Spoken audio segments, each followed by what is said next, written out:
in? Look no further than the high school student athletes right here in Idaho. High school sports teach young people how to be effective leaders. The result? It transcends sports. From Idaho Falls, it's important for the disabled to be vaccinated because of COVID.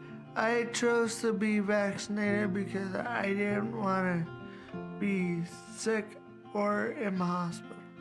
Getting the vaccination, my experience was painless and worth it. It was a very wise choice.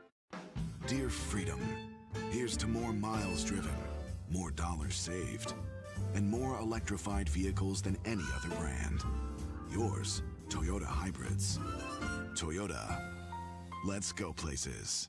As Idahoans, we're not afraid to take risks.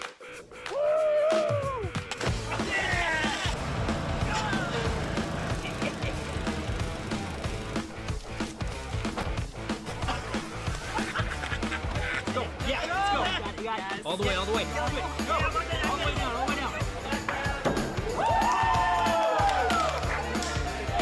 Driving under the influence is not a risk we're willing to take.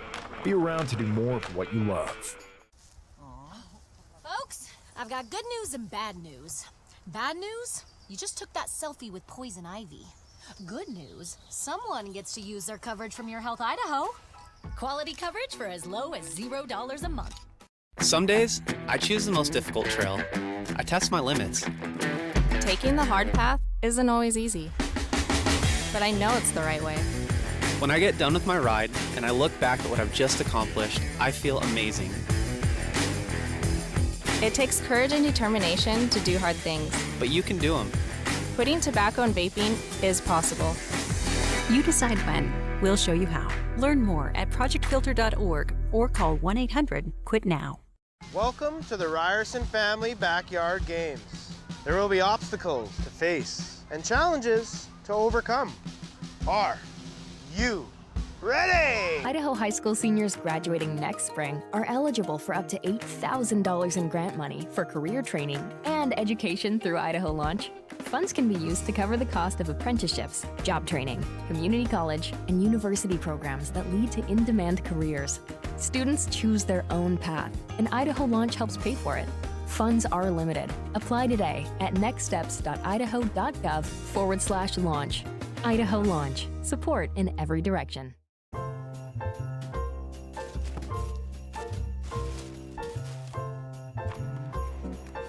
This is not what I asked for. Once again, we have contributed to your ideal college savings program.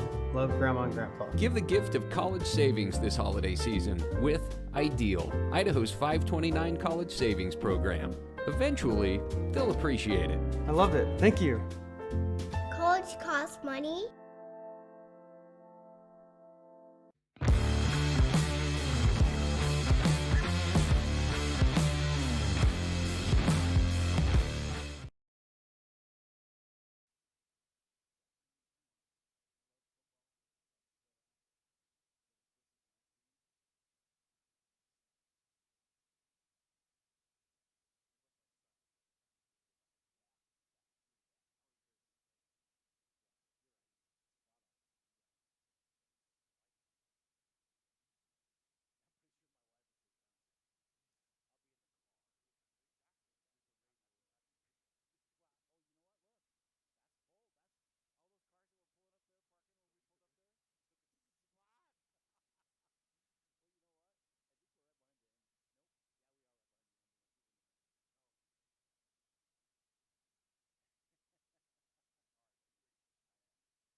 Welcome to Driggs, Idaho for tonight's exciting kickoff of the Idaho State High School Playoffs.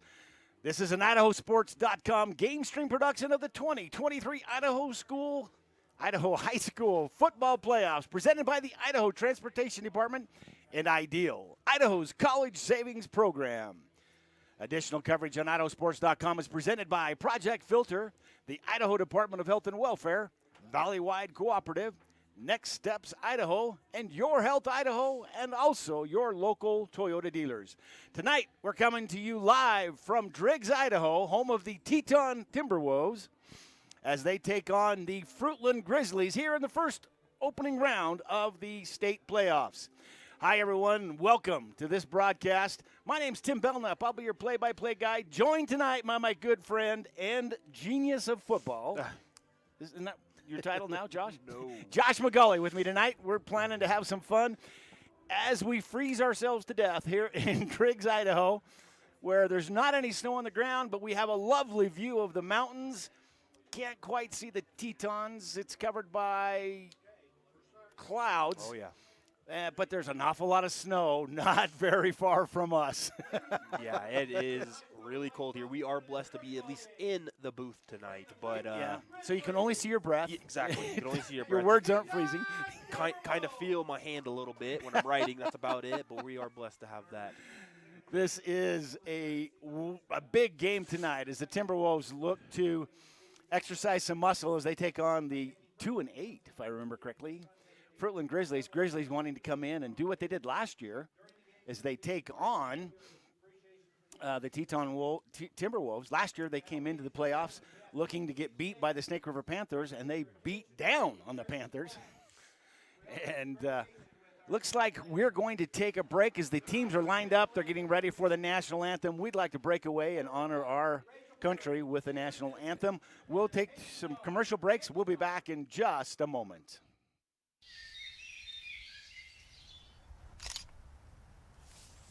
Aww. Folks, I've got good news and bad news. Bad news? You just took that selfie with Poison Ivy. Great photo, though. That's Poison Ivy? Oh, yeah. And that, and that, and that, and that. Good news, someone gets to use their coverage from Your Health Idaho. I mean, that's a great day for everyone. Quality coverage for as low as $0 a month. Always entertaining and occasionally controversial, the East Idaho Prepcast covers every inch of District 5 and District 6 activities in Idaho. Just think about this. The Highland Ram cheerleaders won their 14th 5A title in the past 15 seasons. And then they went on to win the national competition in California. Hosted by Sean Kane, the East Idaho Prepcast features the biggest stories happening in your area. Just go to IdahoSports.com and click Prepcasts in the menu to get caught up on what you've been missing. Or check out each week's episode on the IdahoSports.com YouTube channel, Facebook page, or wherever you download podcasts. We're Valley-wide Country Store. For 100 years, we've been your #1 choice for food, fuel, farm supplies, and just about everything else you could need to get you through your day. We know you work until the job is done, and so do we. For gas on the go, or a little extra to help you get down the road, you can count on us. We are proud to employ your neighbors and to be a cornerstone of your community. We're Valley-wide. Yesterday, today, and tomorrow, we're here for you.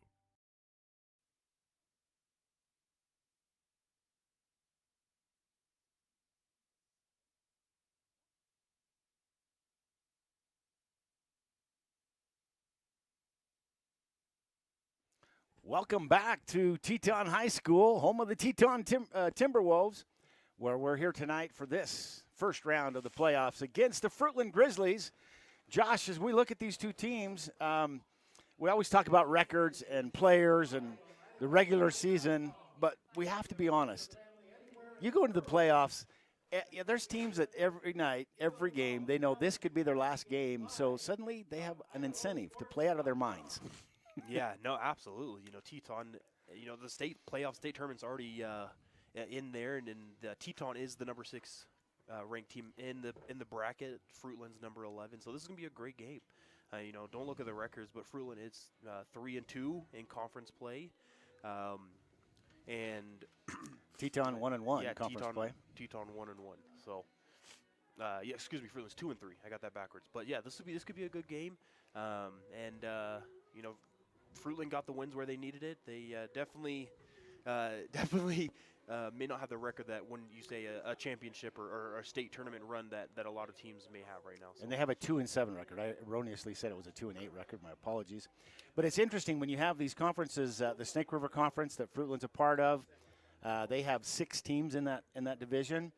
So suddenly, you're playing a lot of teams, getting some exposure. Whereas Teton, part of this Mountain Rivers Conference, it's 3 teams. You got Sugar, which is being, normally dominant, and this year they have done that. Teton, which is, frankly, been a perennial state qualifier. And then South Fremont, which is really not a bad team, but they struggle to stay in because there's only 3 teams. You can't lose more than once or you don't get in. Yeah, no, and when you look at that, too, Sugar and Homedale is that 3A powerhouse, right? Those are the 3A teams that when you think of that conference, you think of those 2 teams. But Teton is always up there. When you think of Sugar, it's always those Teton Sugar games that everyone wants to go to in the regular season because Teton gives Sugar always their money's worth of play. And so for this Teton team to come in and do what they need to do just to get back and get some revenge on Sugar, what they've done earlier in the season to them, and get that opportunity. Yeah, get that opportunity, absolutely. Well, we're getting ready for kickoff as Fruitland will be kicking left to right as we see it and call it because you don't get to see it tonight. Hopefully you're with us, joining us here on IdahoSports.com in an environment where you're next to a nice warm fireplace with some popcorn and a soda. And the kickoff is up and it's in the air. Teton's going to field the ball at the 25. They're not going to get a whole lot beyond that as they'll bring it back, probably get an extra 6 or 7 yards before they're pushed out of bounds. Looks like they'll probably end up spotting that at the 32, 33, somewhere in that neighborhood as the Teton first and 10. Tonight's officials here on the field, the referee will be Blair People, the umpire Rick Stowers, the linesman Ryan Hansen, the line judge Zach Harris, and the back judge Chandler Coombs. All of those experienced, well-proven officials, except for Coombs. And as I talked to the referee, Blair People, prior to the game, he said, you know what, this is his first state tournament, but he's one of the best. Nice. So we expect the officiating crew tonight to be calling a good, clean game and hopefully no brawls. No, it's too cold for that. Come on. It's way too cold for that. Teton with the ball, they're gonna run it out of a right off tackle, and that looks to be their guy. We'll call his name a lot tonight, Thomas Huseveld. He takes the run around that right corner. He's going to pick up, I believe, a gain of 5, maybe 6 on the play. Teton going with their hurry-up offense now as they line right up at the line, snap it out of the shotgun, and run the very same play. And Huseveld, really the tight end for the Grizzlies, what a great job he just did as he ran them down that line and didn't let them get across. That's Brett Lee. Huseveld really no gain on the play because he didn't let him turn the corner. Yeah, that was actually Jack Joyce on the carry, number was 19, it? and he gained about 1. All right, Jack Joyce, his mom up here in the booth with us. And again, Joyce again? Is that him? Yes, it yep, is. Jack Joyce. He had the carry. He couldn't hit that or that cut as he slipped on that. What I'm guessing is wet and cold, which makes it almost slippery. As we come up now with a 4th and 4, Teton setting up in position with the shotgun, so they could do anything. They're going to run it. They go right up the middle. They're going to pound it out, and they'll get the first down as they take it down to the 45-yard line. Trying to see who that ball carrier was. Can you see that? Yeah, that was Huseveld. Huseveld. He's we knew his name coming in here tonight. Yeah. He's well represented in the state rankings, so we expect to call that name a lot tonight. Okay, the ball snapped back to the quarterback, Jack Nelson. Nelson throws it downfield. He connects. That's going to be his tight end, I believe. I'm trying to look at the number. Can you see, Josh? Yep, 88? that's number 88, Burton Nelson, the junior. I was going to say, that's what I thought was Nelson. What a great catch. And he was alone. There was nobody within 5 yards of him. So another first down as they set the ball now at the 41-yard line of the Grizzlies. Teton driving across midfield here as they set up again in the shotgun. Nelson back looking. He's going to hand it off up the middle. I'm pretty sure that's Thomas Huseveld. Nope, that is Jack Joyce. Joyce going up the middle. He's going to take it into the end zone. Touchdown, Teton. Yeah, Jack Joyce just took that all the way up the middle for a 41-yard touchdown. Well, that young man, when he gets ahead of steam, you don't want to get in front of him. I don't want to get in front of him. Yeah, it looked like the linebackers just created basically a white or just an easy path all the way down to the end zone. He wasn't really even touched. He didn't break a tackle. He had a beautiful hole. That offensive line for Teton doing their job. Joyce needs to buy him all beefsteaks after the game. Yeah. Teton with the PAT kick. It's up and good. So the score with only 10 minutes and 37 seconds left in this first quarter, Teton up over the Grizzlies, over the Grizzlies, 7-0.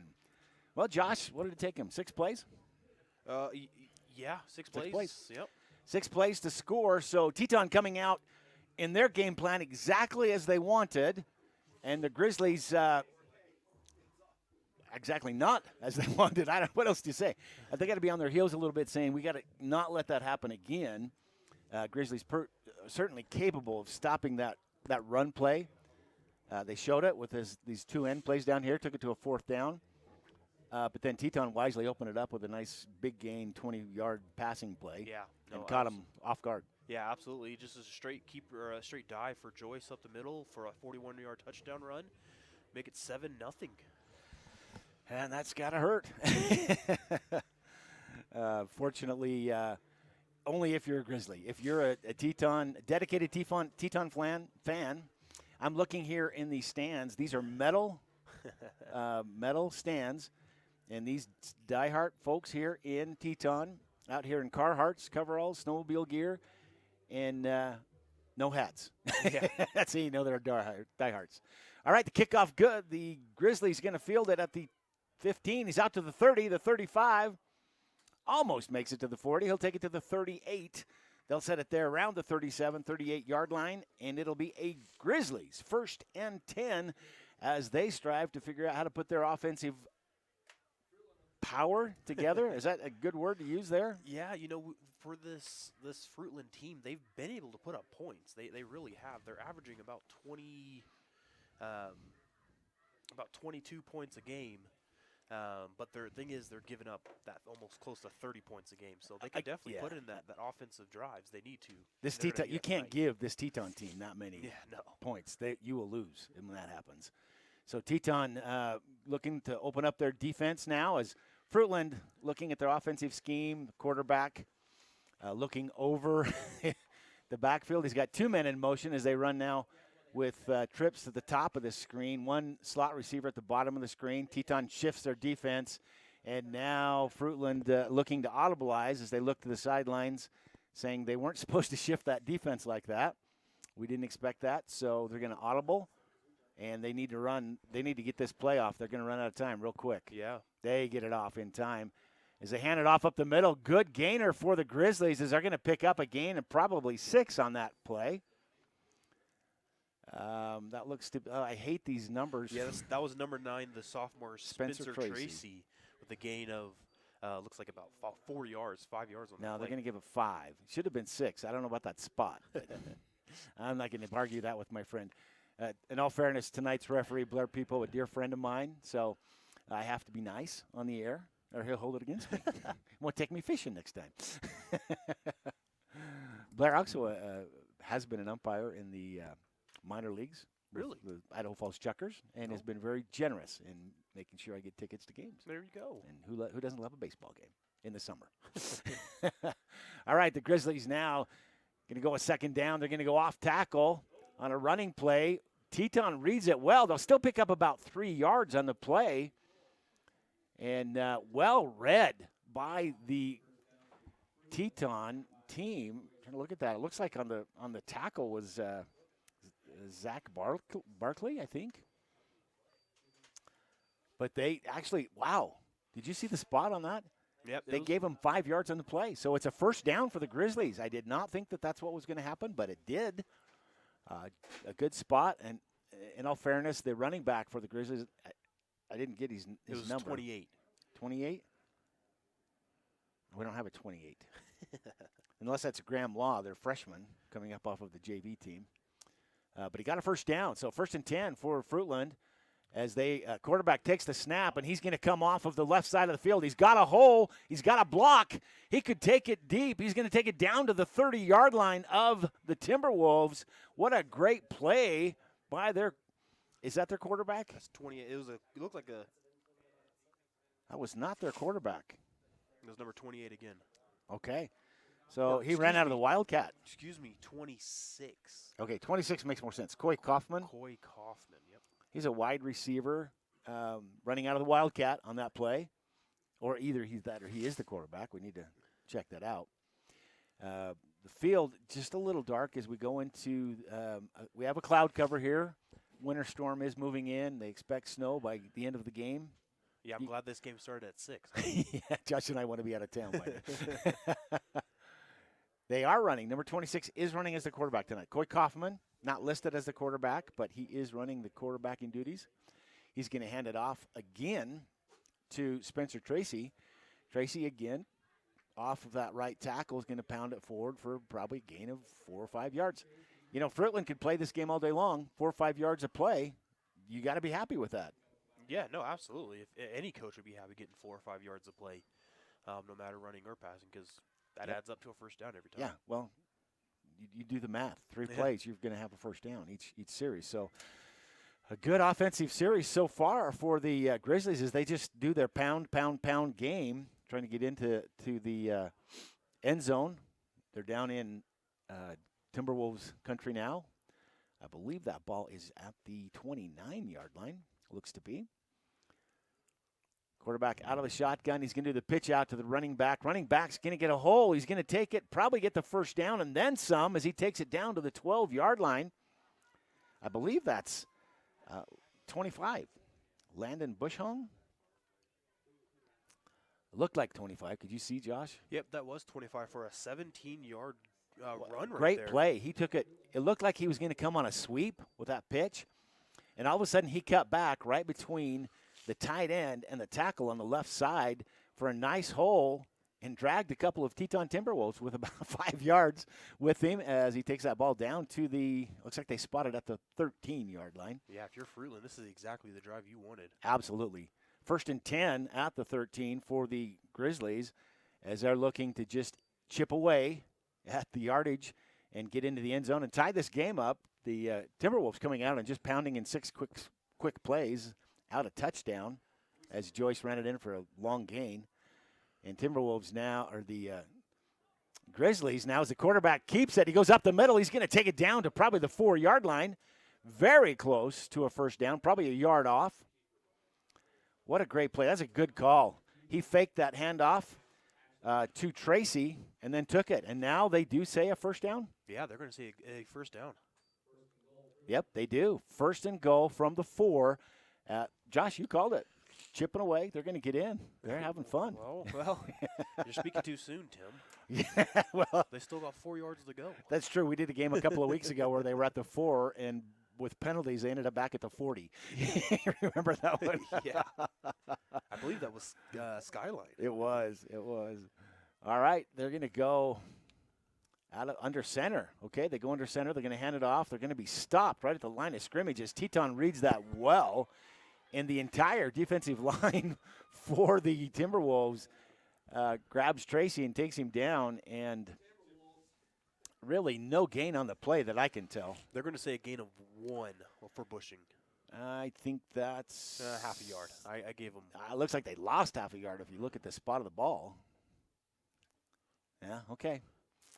You know, when you're up in the press box, the lines don't always look straight. They get crooked lines on them. So we'll go with Josh's half a yard on the gain. Timberwolves with a 2nd and goal from the 3.5-yard mark. Now going out of the shotgun, they're going to hand it off to Tracy around the right corner, and again, same play for Teton as they read it well. They followed Tracy and no gain on the play. Even, Josh, I don't even think they got that half yard you were trying to give them. No, I don't think so either. I'm just looking at the line judge over there, and he just stayed right at the same. So yeah, that's where no the mark gain, is. 3rd and goal. Well, those 2 plays have worked well for them. The only other play that's worked well is they're going to the short field. Maybe if they use this long field to try to outrun the secondary, you've only got 4 yards to beat. So I would look maybe for a jet sweep to this side or a quarterback keeper. That's worked for them so far on 2 different plays for good gains. They're going to look to pass. Quarterback goes back. He throws. No good. No good. That throw looked to be tipped at the line as Teton got right in Kaufman's face and took his concentration off. So now we're going to sit at a 4th and goal from the 4. And Fruitland having to, it's not really a decision. We're playing at the college level. You look at it and go, okay, this early in the game, we're going to chip shot that in. But it's not a lot different than the PAT kick at this point. Well, you got to think, too, this is the first round of the playoffs, so why not? You're definitely an underdog, and you're wanting to make a statement here early on. Well, hopefully that statement is a score. But you have to be honest. Even if you give up the ball right here, you have Teton pinned at their own goal line. Hopefully can figure it out. And now they're going to stop action on the field as we will go to a break. We're going to take just a minute to recognize some of our sponsors for tonight. For Fruitland, our power boosters include Overhead Door Company, Steve's Hometown Motors, Bainey's Football Bracketology. That's an interesting name. Evade Pest Management, Farmers Mutual Telephone, Tri-City Physical Therapy, First Colony Mortgage, and for the Teton Timberwolves includes Bainey's Football Bracketology. I don't know if you have to pay to sign up for Bainey's, but sounds like an interesting business. Yeah, I want to be sponsored by Bainey's Bracketology. Yeah. Maybe him and I can do some business. Check into that. Also, some of our advertising, those who help pay the bills here so we can bring this this broadcast to you, they include Fall River Propane. They serve eastern Idaho from Shelley and Firth to Island Park and Teton Valley with the highest quality, hottest burning propane at competitive prices. Our industry-trained and certified service staff services all makes and models of propane fireplaces and stoves. Fall River Propane is your full-service propane provider for homes and businesses. Check them out at fallriverpropane.com or call anytime at their new phone number, 833-682-3671. That's 832-682-3671. Fall River Propane.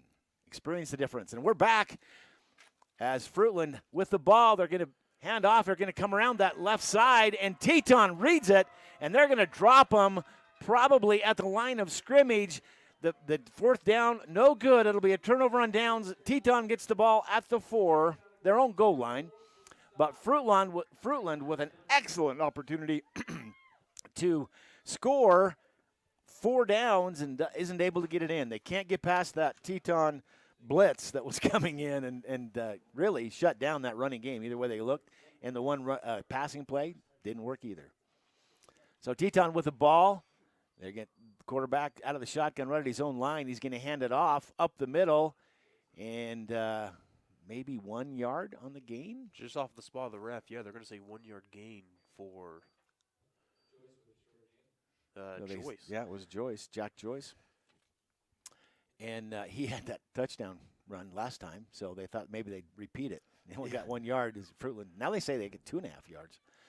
All right, Teton comes out. They throw a pass out on the flat. It's received, and he's going to bring it down for the first down. He'll bring it to probably the 26, 27-yard line. That is, guess who? Number 12, Thomas Huseveld. Nope, that was... No, that didn't look right. It looked like a 40 number. It was 46. Not a 46. 43 maybe, Calderwood or Ashton. It's starting to snow out there, Josh. All right, handoff up the middle. They take it up the middle, gain of probably 3 yards on the play, maybe 4 at that spot. I'm having a hard time seeing the game as I see these snowflakes coming down, and my tears are filling my eyes. All right, Teton with the ball, quarterback back. He's looking for receivers. He's got one wide open. He connects to Burke Nelson. Nelson brought down immediately at the 44-yard line.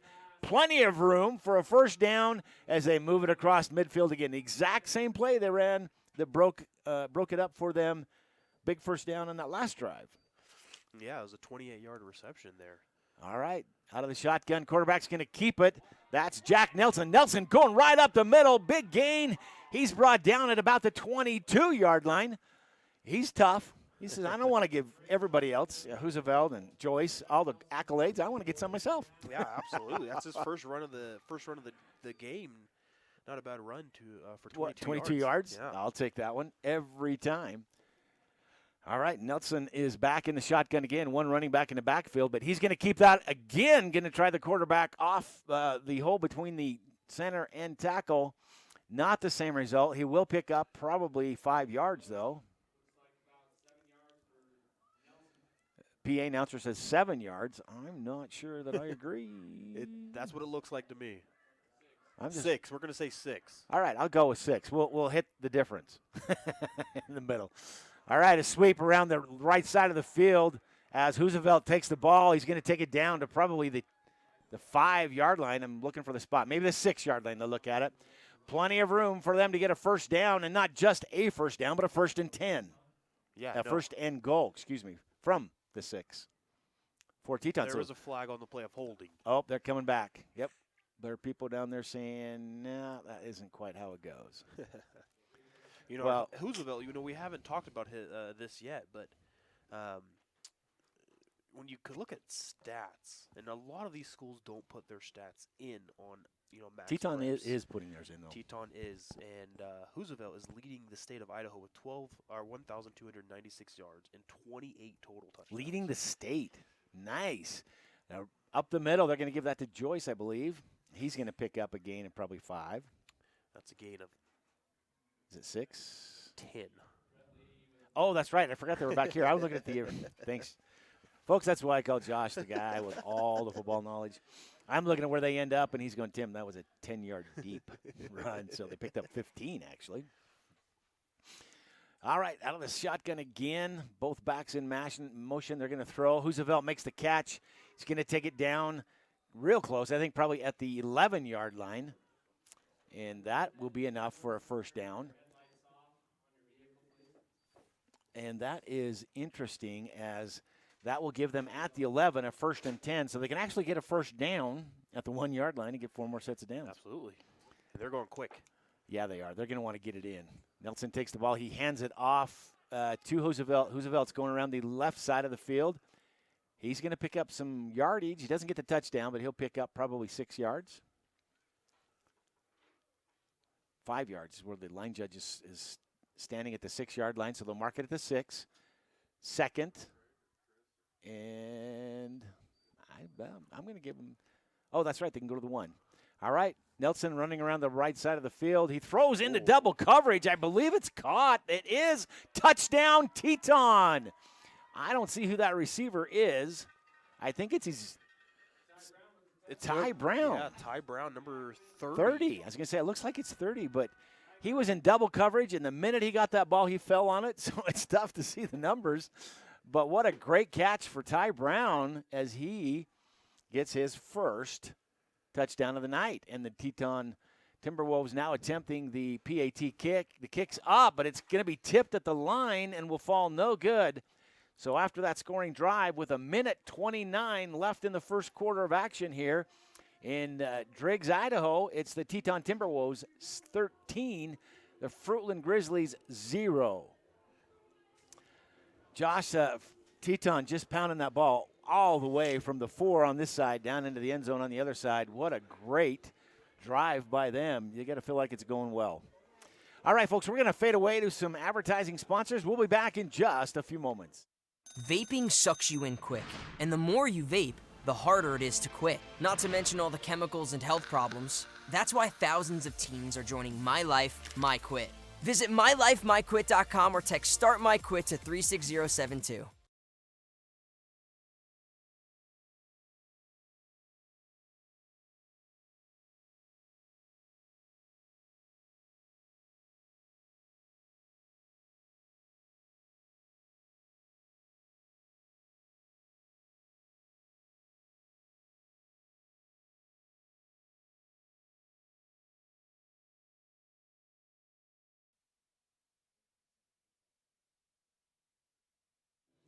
Welcome back to Driggs, Idaho, home of the Teton Timberwolves, where we're just 1:29 left in the first half. Teton with a lead, 13-0. First quarter.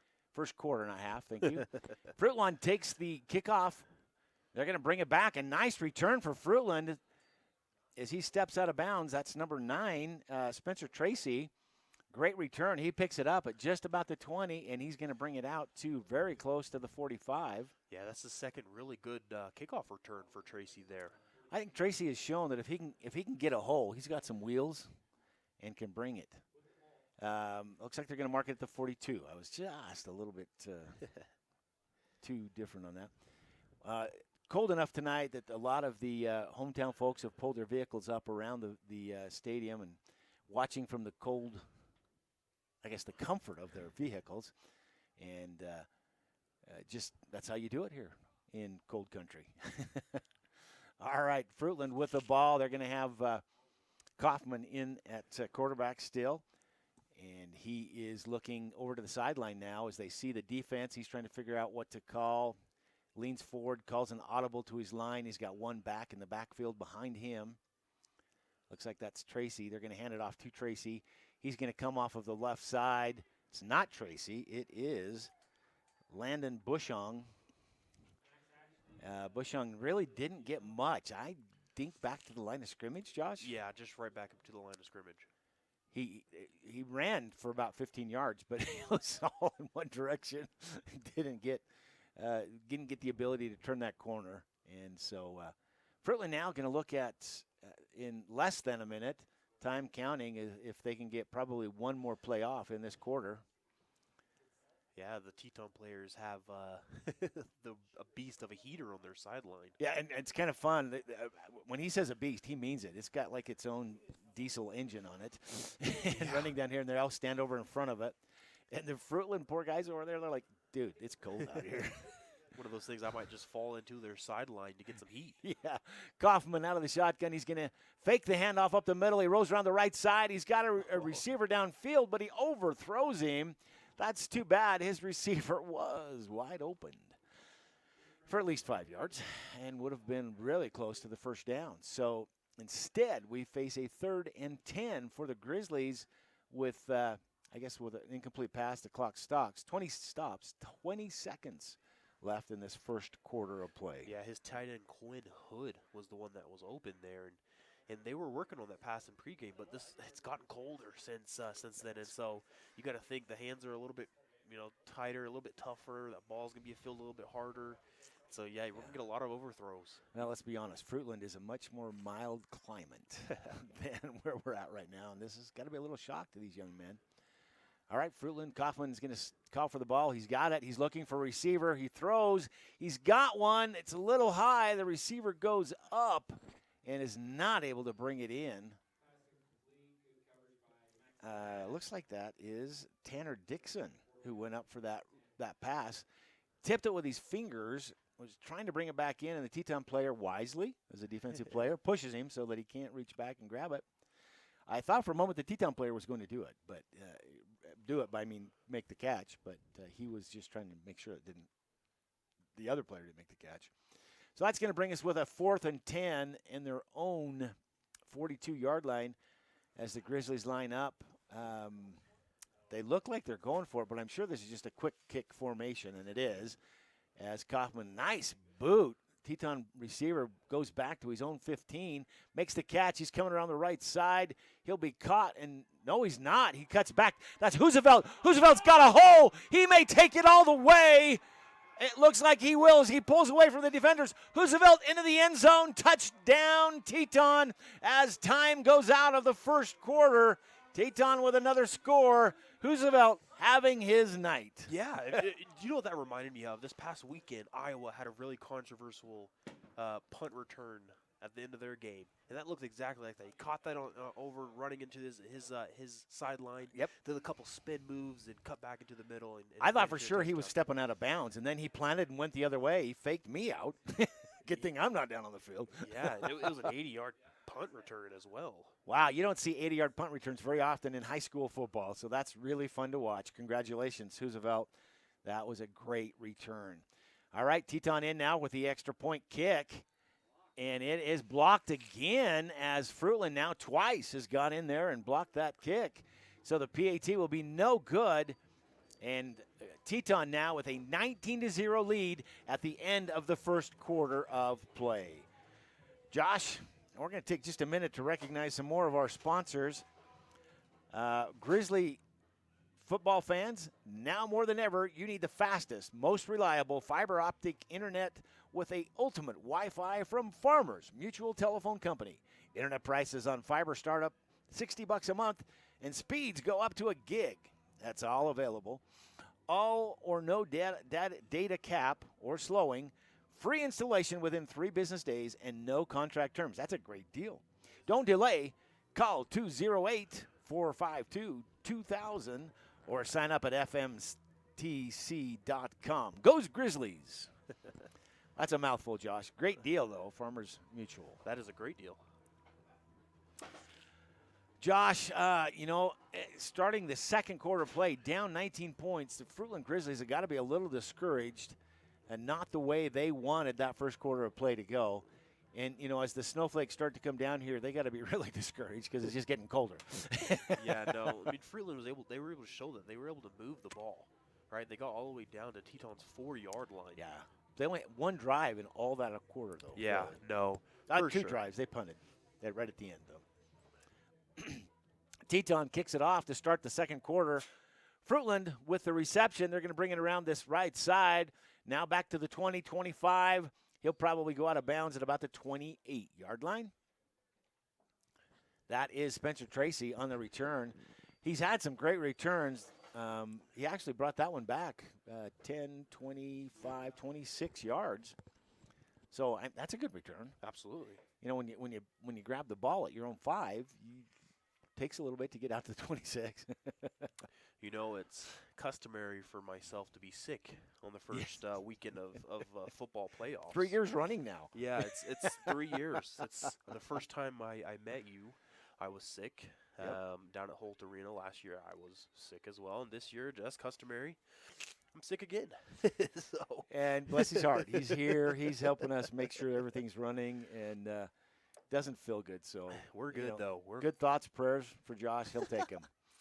All right, Tracy's going to take the handoff just off of the right tackle. He'll pound forward for a gain of probably 5. They're saying 4. 4. All right. It is 4. Tracy, a really good running back. He's slow, waiting for his blockers to get their blocks. That's exactly right. He's really patient. You can see that on the kickoff returns. He's really patient in the way he runs the ball. And at the high school rank, that is something that isn't always seen. You get a running back who's got some speed and the ability, and he's like, get out of my way, get out of my way. And doesn't always wait for blockers to make those hits so he can hit the pocket and go. Yeah. So it is a gain of...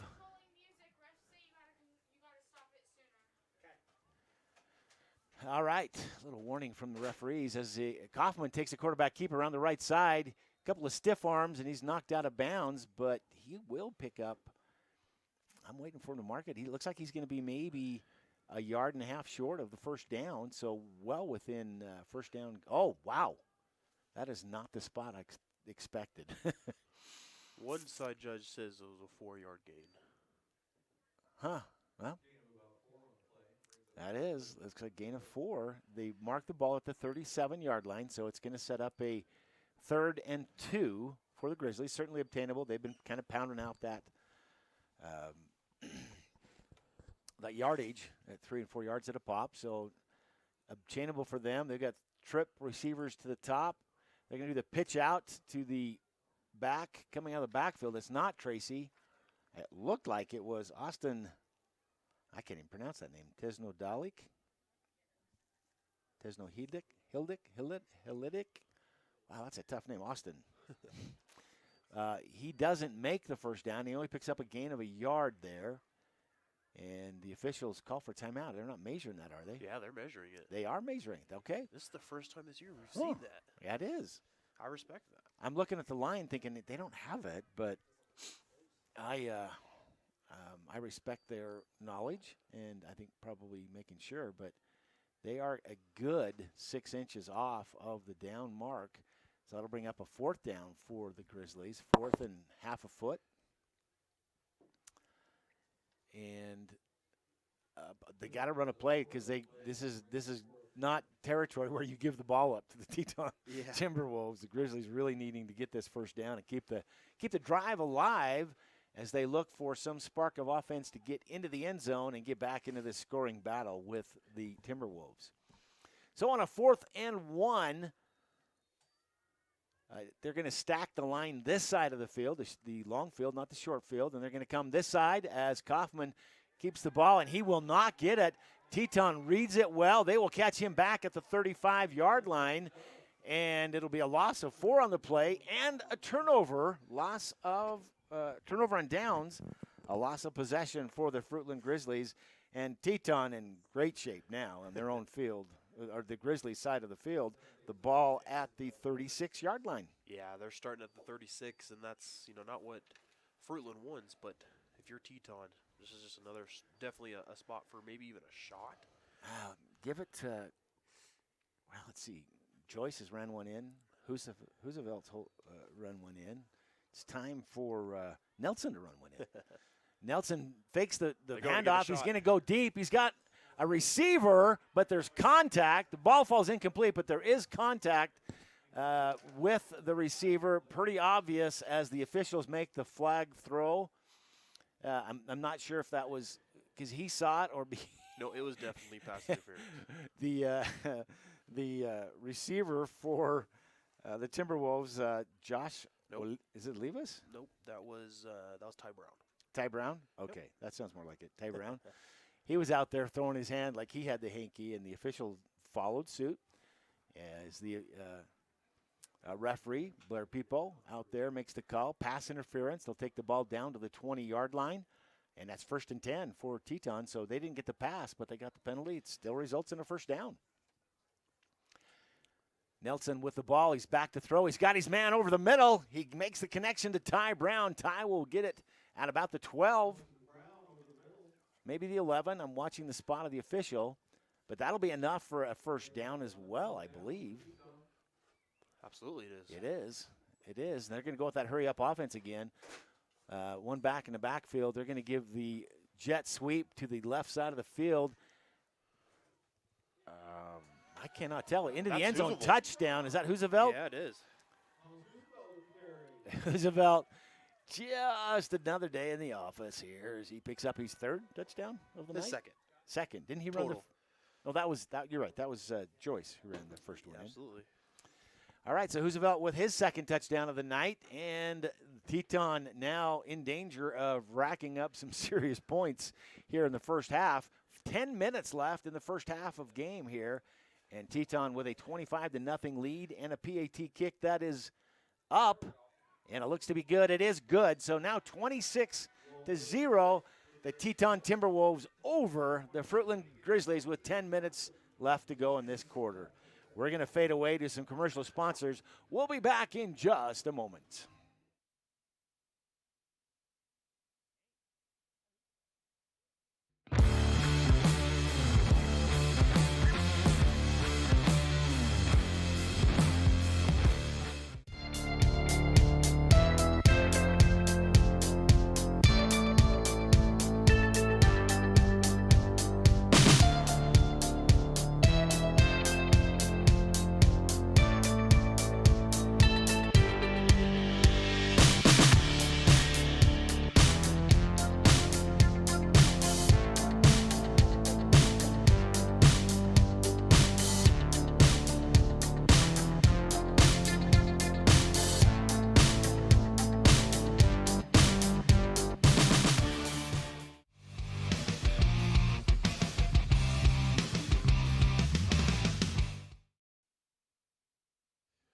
Welcome back to Teton High School in Driggs, Idaho, where we are returning to the second quarter of play. 10 minutes left in this first half of play. Teton up comfortably on the Fruitland Grizzlies, 26-0, as they kick the ball. That's a nice kick. It's going to go into the end zone. That'll be a touchback. Fruitland without a chance to return the kick. They'll bring it out to the 20. A 1st and 10 Fruitland, and Fruitland desperately needing to move this ball down and get a score and get back into this game. They can't afford to let Teton get any more points on them without answering at least something. Yeah, we saw in the very first drive Fruitland move that ball down, and it really they haven't done it in a while. Coffin was the person on that drive. that led that. He had a 28-yard run on that drive. And since then he's only racked up about an additional 14 yards on 3 carries. So he's got to change that. Yeah, and so definitely maybe use him a little bit more. We've seen number 9 Spencer Tracy, the sophomore, having a really good game as well. He has.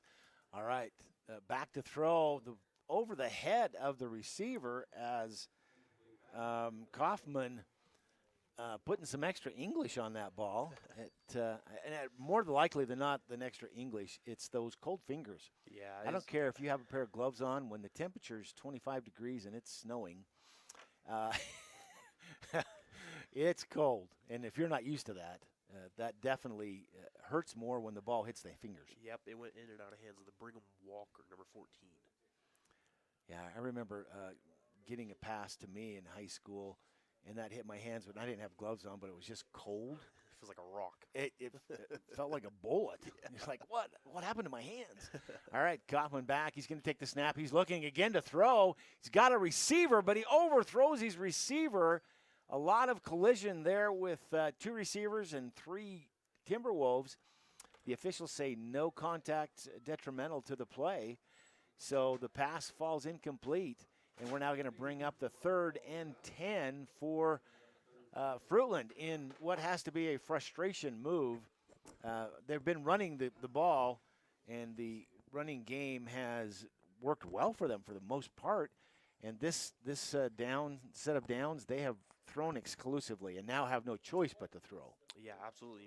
Fruitland, they're 0 for 5 on passing in the game. They haven't even completed 1 pass. Oh, that's not a good stat for the Grizzlies.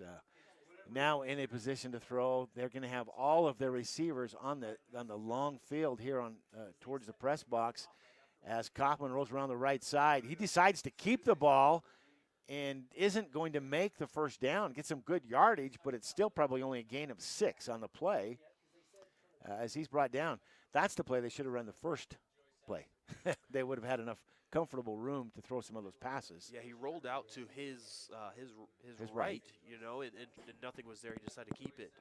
And it was a smart move. Yeah, and that definitely is more what they need to do. Now it's going to be 4th and 3, 4th and 4. Actually, they gave him 7 yards on that run. Yeah, they did. So You're 4th right. and 3. So interesting. At this point in time, 9 minutes and 12 seconds counting in the first half, down 26. Do you kick it and get it out of your own territory, or do you try to get those extra 3 yards that Teton has proven that they can be tough to give on these short distances? And they're not kicking. Oh, they do. Quick kick now. They barely get it away.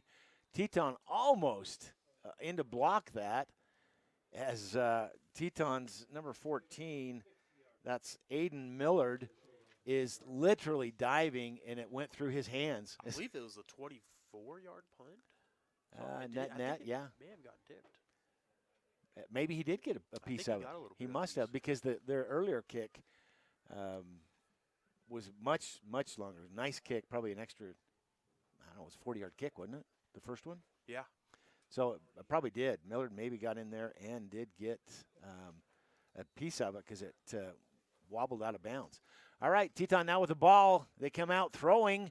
They get a receiver over in the flat. He's going to take it all the way down to the 30-yard line.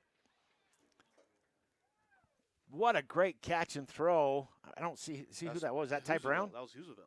Roosevelt coming out of the backfield. Roosevelt out of the backfield, and he picks up 22 yards. 23 yards.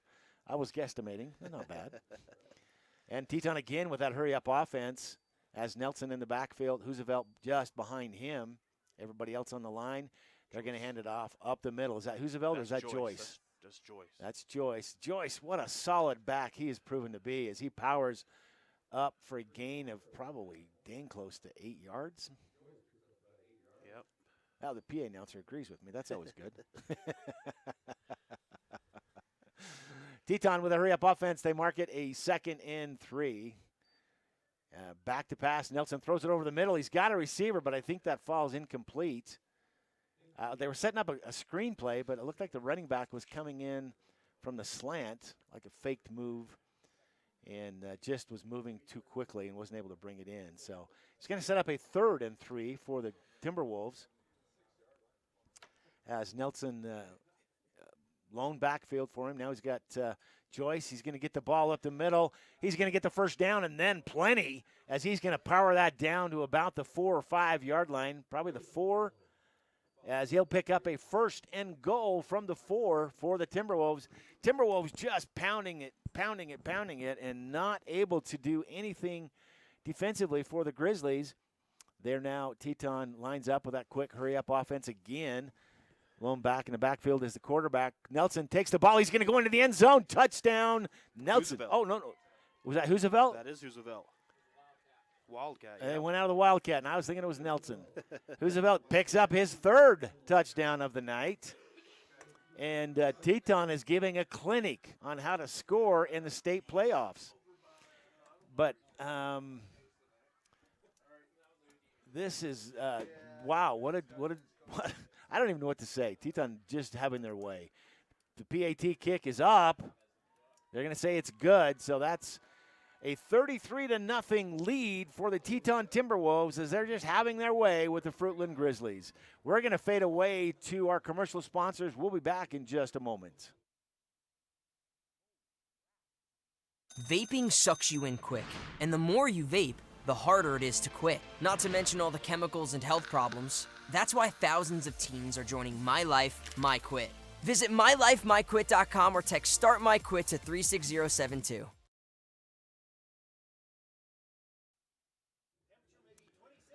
All right, folks, back here at Teton High School, where there's a balmy 19-degree wind chill. We're just in our shorts and T-shirts here. No, we are not. We would like to take a moment and recognize some of our sponsors. They include Caldwell Banker Classic Properties in Fruitland. Whether you're looking to sell your home, downsize, or find your dream home, call Caldwell Banker's Classic Properties for all your real estate needs in the western end of the Teton Valley. Jeff Williams and his team of experienced agents specialize in working together as a team, and they strive to help you navigate the buying and selling process as stress-free as possible. Call Caldwell Banker Classic Properties at 208-642-9316 to schedule an appointment today. Everyone at Caldwell Banker Classics Properties wants to wish Fruitland good luck in the tournament. Kickoff good. It's up. It's received. That's Tracy again bringing it out to the 30-yard line. You know what? This young man, you wouldn't know it by the score, but he's having a good night. He is. Like we've said earlier, he picked it up at the 1 yard line, ran it all the way back to the 29-yard line. And he's just showing off the sight that he has, the vision that he has, the quickness, and that was awesome. That could have been a really bad play for that Fruitland team. Yeah, you don't very often want to pick up the ball at the 1 yard line. That's typically where the coach is going to ream you. Yeah. Until you bring it out to the 30 and you go, good job, buddy. Good job. Good job. That's what I meant all along. All right, so Teton bringing out their defensive team. This defensive team has thus far held Fruitland scoreless. Every time Fruitland gets in a position to either advance on a 3rd and 3 or a 4th and goal, Teton just coming up strong as they collapse on that running game for Fruitland. What's the famous saying? Bend, not break, right? They're just bending only in 10 yards and not breaking at all. Yeah, well, Fruitland feels like they'd like to see them break a little bit. Hey, folks, while we're waiting here just a moment, it looks like we're going to have a timeout on the field. We're going to go with some more of our sponsors. They include Gateway Park in Idaho Falls. Gateway's bringing the mountain to the town this winter season. Gateway Parks is a new tubing hill in Idaho Falls, located right by Ryder Park on Sunnyside Road, close to the freeway. It snows every day at Gateway Park. I don't know that I want to go to there. Unless I want to sled. It snows every day at Gateway Park. Great for families, kids, youth groups. Everyone will have fun, a fun time at Eastern Idaho's newest tubing experience. What a great business. I did not know that we have that in East Idaho. So Gateway Park, thanks for bringing us some great business and great fun to our area, and for sponsoring tonight's game with the Teton Redskins, one of the Teton sponsors. Okay, Josh, you're Fruitland. You got a 1st and down and 7 minutes and change to get in the end zone. What do you call, Coach? Coach, well, I'm looking to just complete a pass, right? Gain some confidence. Maybe a tunnel screen, just something to get them going. Just something, a quick pass. Anything. You've got that right. All right, Kaufman takes the ball. He's going to fake a handoff, and he's going to roll around the left side of the field. Teton reads it beautifully. They're going to catch him in the backfield for a loss. It's probably going to be a loss of about 4, 3. Oh, no, they're going to give him credit for forward motion, loss of 2. I'm waiting for the spot. I see where the line judge is standing. He's saying no gain is all, but that doesn't seem to line up. It should be a loss of 2 where the ball's spotted. I love the staff here in the press box with us. They heard me say the field has crooked lines up here, and they're supporting me in that. I appreciate the backup. All right, second down now for the Fruitland Grizzlies. Kaufman back to pass. He is throwing. He does, I think, connect and make their first connection of the night. They're saying no go. He trapped it. Yeah. He trapped it. Well, scratch that first completion of the night. He trapped that against the ground, and they call it no completion. That's going to bring up a quick third down, isn't it? Yep, 3rd and 10. Wow, Fruitland, this has got to be frustrating both to the coaching staff and to these young men and their parents, those who've traveled. I see some over on the bleachers across the way, and those who are with us on the broadcast tonight. We're trying to see the Fruitland get this going and make this a really competitive game and hopefully get moving enough to warm their bodies up. It's pretty cold out there. All right, Kaufman back to pass. He's got a pass. He's setting up a screen. He makes the connection. He's going to get the first down and then plenty, as I think that's Tracy. He turns on the afterburners, and we brought down at about the 42. Boy, Tracy, he had the blocks with that screen play, and he blew by his blockers and he had one guy to beat to get probably all the way into the end zone. Of course, that Teton player was able to bring him down. But a great gain. Josh, how many yards was that? Yeah, that was a 28-yard reception there for Tracy. Nice. He just showed off the burst of speed that he had. And he hit the afterburners. You're right. He hit it right about that 5-10-yard mark and just gained for another 18 yards right there. I wondered if he's a track star with because he's definitely got the speed. All right, receivers 2 to the bottom of the screen, 1 to the top. One in running back. Tracy gets the ball and a handoff. He's going to spin, move it, pick up on about 11 yards, and another first down for the Grizzlies. They do mark it at the 33-yard line, I believe. Trying to see that. There's exactly 10 yards, and I think they're going to give him a first down. How can they not? Because he fell forward. That should have been. Are they going to bring out the chains again? I respect it if they will. Oh, he moved the ball forward. The official just picked up the ball and moved it forward a yard, and I think they're going to call it a first down. Yeah, that's. Do we credit the official with a 1-yard gain?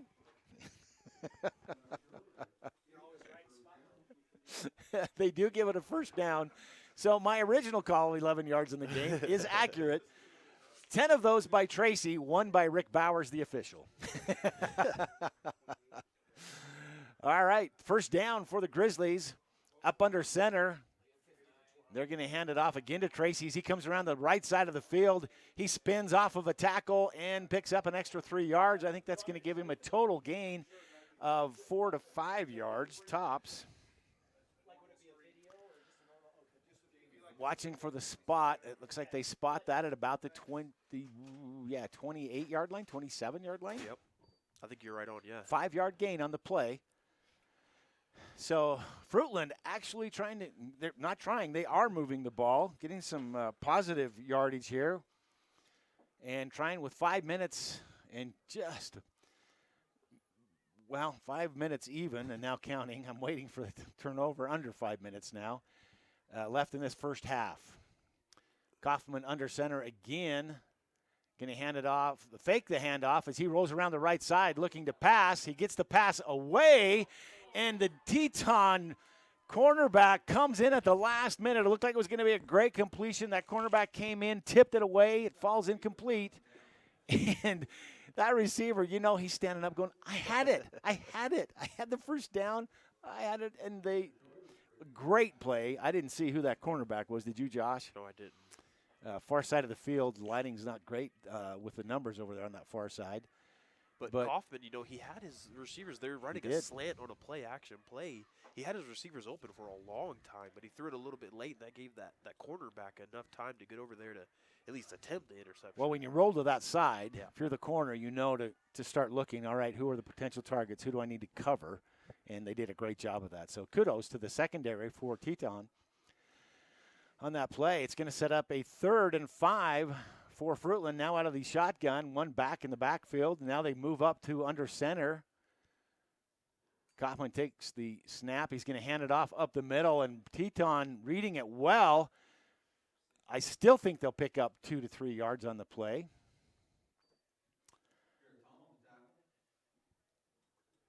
I can't tell. That was not. That was. It wasn't Tracy. It looked like it was Bushing. Bushing. There we go. Trying to read those numbers. Teton Field here. They have lights on the field. There are a couple of dark spots throughout the field, though, that it is tough to read. And maybe it's just my old eyes, Josh. Josh. Oh, my old eyes and your sick eyes. We're going to be in trouble tonight. All right, so we've got a big 4th down now for the Grizzlies. 4th and looks like 3 as I read it. I read it, you believe it, right? Out of the shotgun, a lone back in the backfield. Looks like we're going to stop action. The officials stopping the ball, and we're going to, I think, get a timeout. I'm trying to see what the call is. There's my friend Blair. He does call timeout Teton. So we're going to get to a couple more of our sponsors here. For 3 generations, Henglinger Packing Company has taken pride in growing fresh, quality fruit, then packing and shipping the Fortress brand worldwide. Kelly and everyone at Henglinger Packing Company wishes the team the very best at state this year. Henglinger Packing Company is a proud supporter of the Fruitland Athletics. Go Grizzlies! Also, Dr. Eric Dolly, Family Dentistry, is a proud supporter of Fruitland Athletics. Focusing on your needs, Dr. Dolly delivers prompt service and offers the most advanced technology in implants, whitening, bonding, and crowns.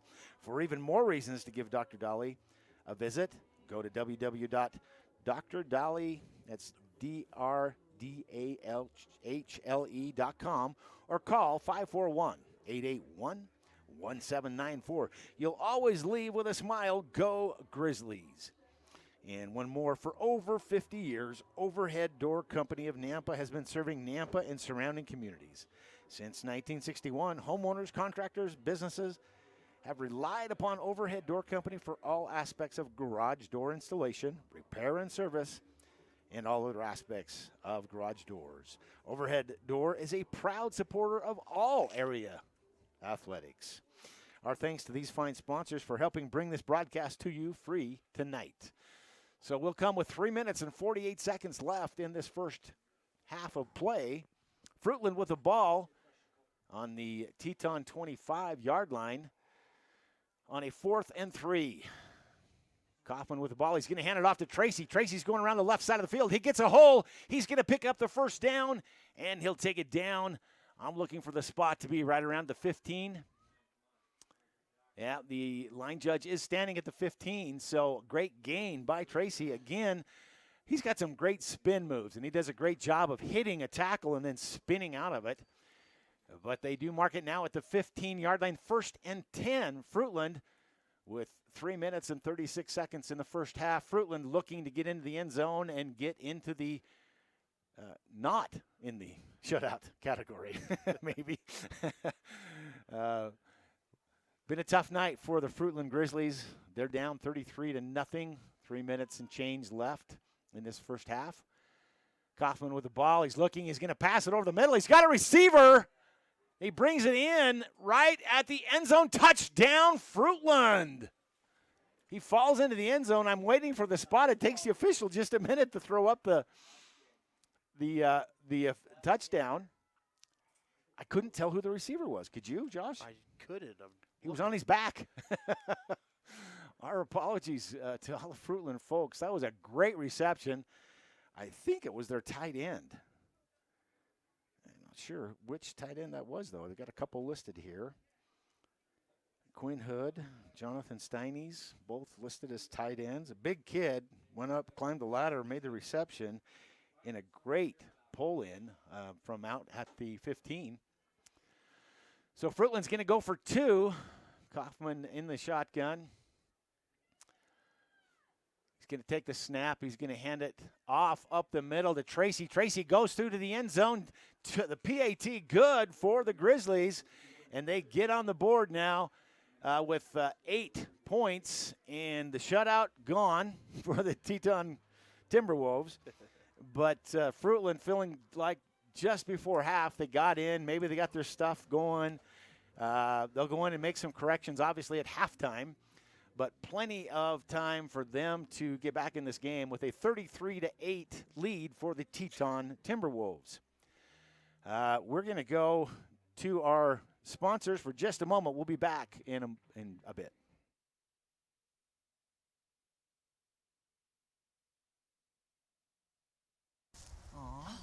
Folks, I've got good news and bad news. Bad news? You just took that selfie with poison ivy.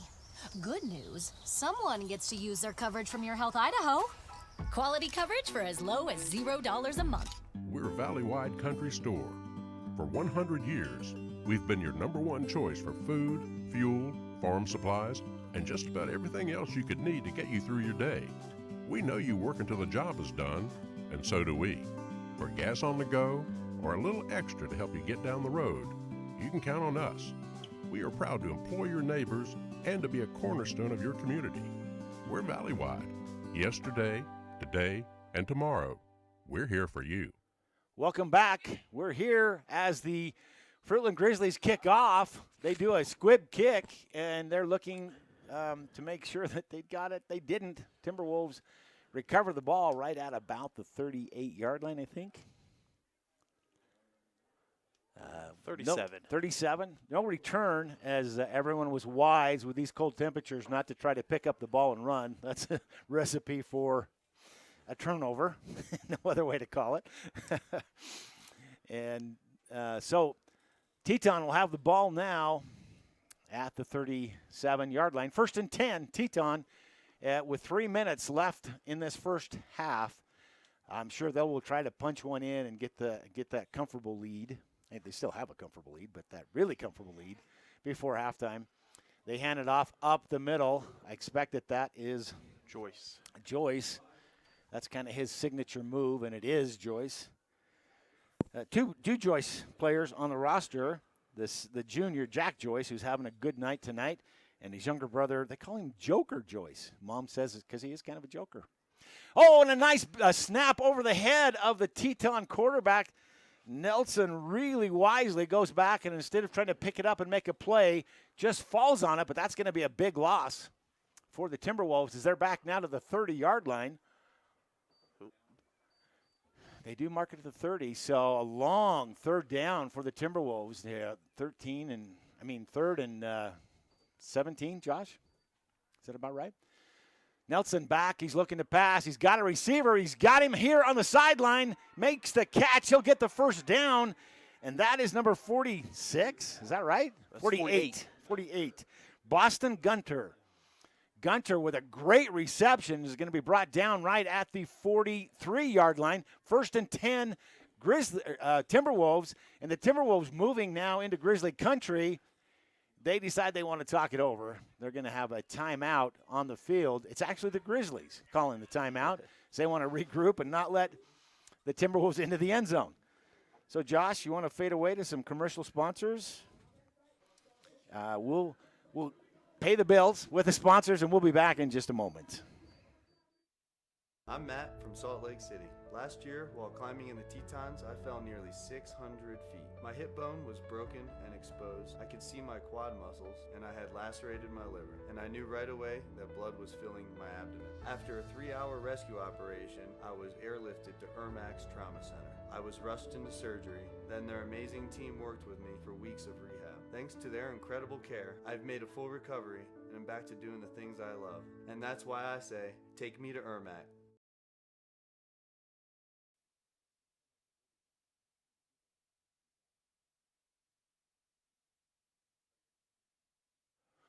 Welcome back to Teton High School for the state playoffs, 2023 state playoffs 3A action tonight with the Teton Timberwolves up against the Fruitland Grizzlies.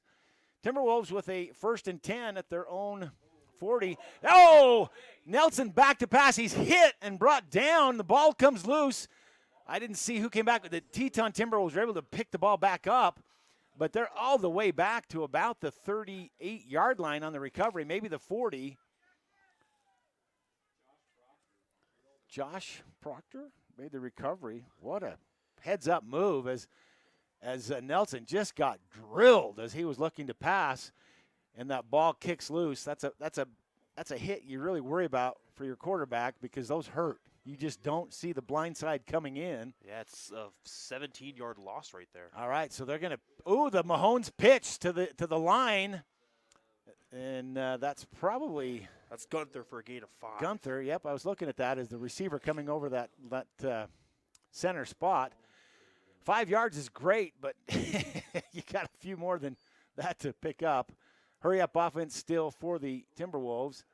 3rd and Nelson 21. back on a 3rd and 21. He's back. He's looking to deep throw. He's got a receiver, but it does come underneath his receiver. That he was throwing to Ty Brown, and it came at Ty's feet, and Ty was jumping, expecting it to be in the air. Falls incomplete, and now a 4th down. So under a minute, 59 seconds left for the Timberwolves. Frankly, Josh, if I'm the Teton coach, and I'm not a coach, I'm a broadcaster, I go for it. Under a minute for the Grizzlies till halftime. And I think that's exactly what they're looking to do. Teton says, why not? And Nelson back. He's looking. He's got nobody. He's going to be brought down. That's going to get sacked. That's number 54 for Fruitland. Joel Zamora will get the sack and the turnover, and that's the best yardage that Zamora's picked up all season, as that'll be a turnover on downs. So he gets that Nelson in the backfield right at about the 38-yard line now, and it'll be a Fruitland 1st and 10 with 56 seconds left. Yeah, that whole drive lasted about 3.5 minutes, and they started where they ended. Or they ended where they started. That's true. Excuse me. That's true. But you know what? If you're Teton, that's fine. Yeah. You're just eating the clock. They want to go into halftime, get warm. Talk about some changes in their secondary, maybe. I don't know what changes. They've done well. So Fruitland with a ball in under a minute. A fumble on the exchange, and the quarterback picks it up. Kaufman, wow. He picks it up, turns around, and just got drilled by one of the Teton players. And he'll go down with no gain on the play, and I'm sure a few stars around his forehead as he's looking to not take hits like that if you're the quarterback. But he did, and he came away standing up, so that's all good. All right, Fruitland back at the line. Now enough time for probably one play unless they're throwing, and I would imagine they're throwing. They don't. They run it. They give it to Tracy. Tracy goes off the left tackle. He'll pick up a gain of 3, and that's probably going to be the last play of the half unless somebody calls timeout. And I'm not seeing it. Time now runs out. So we're now at halftime. The Teton Timberwolves leave the Fruitland Grizzlies 33-8 with 2 more quarters to play. We're going to fade away to some commercial sponsors. We'll be back with the IdahoSports.com Next Launch halftime show in just a little bit.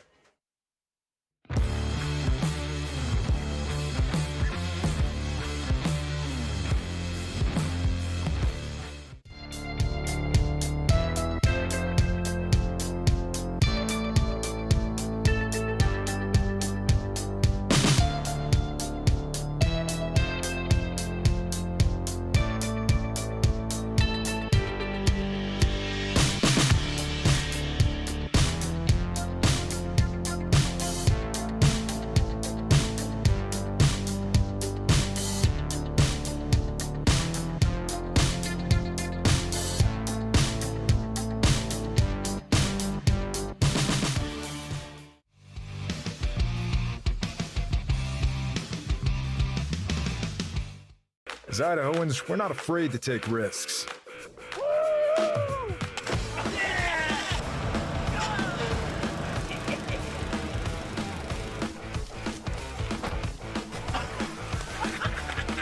Go. Yeah, let's go. All the way, all the way. Go. All the way down, all the way down. Driving under the influence is not a risk we're willing to take. Be around to do more of what you love.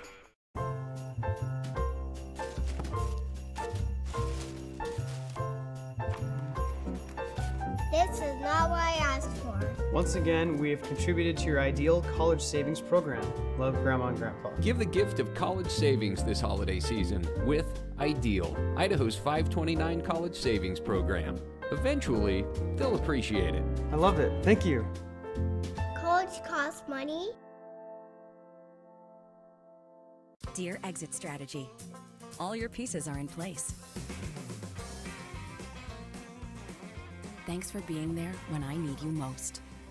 Always Toyota SUVs. Toyota. Let's go places. I am Kevin, and I'm from Idaho Falls. It's important for the disabled to be vaccinated because of COVID.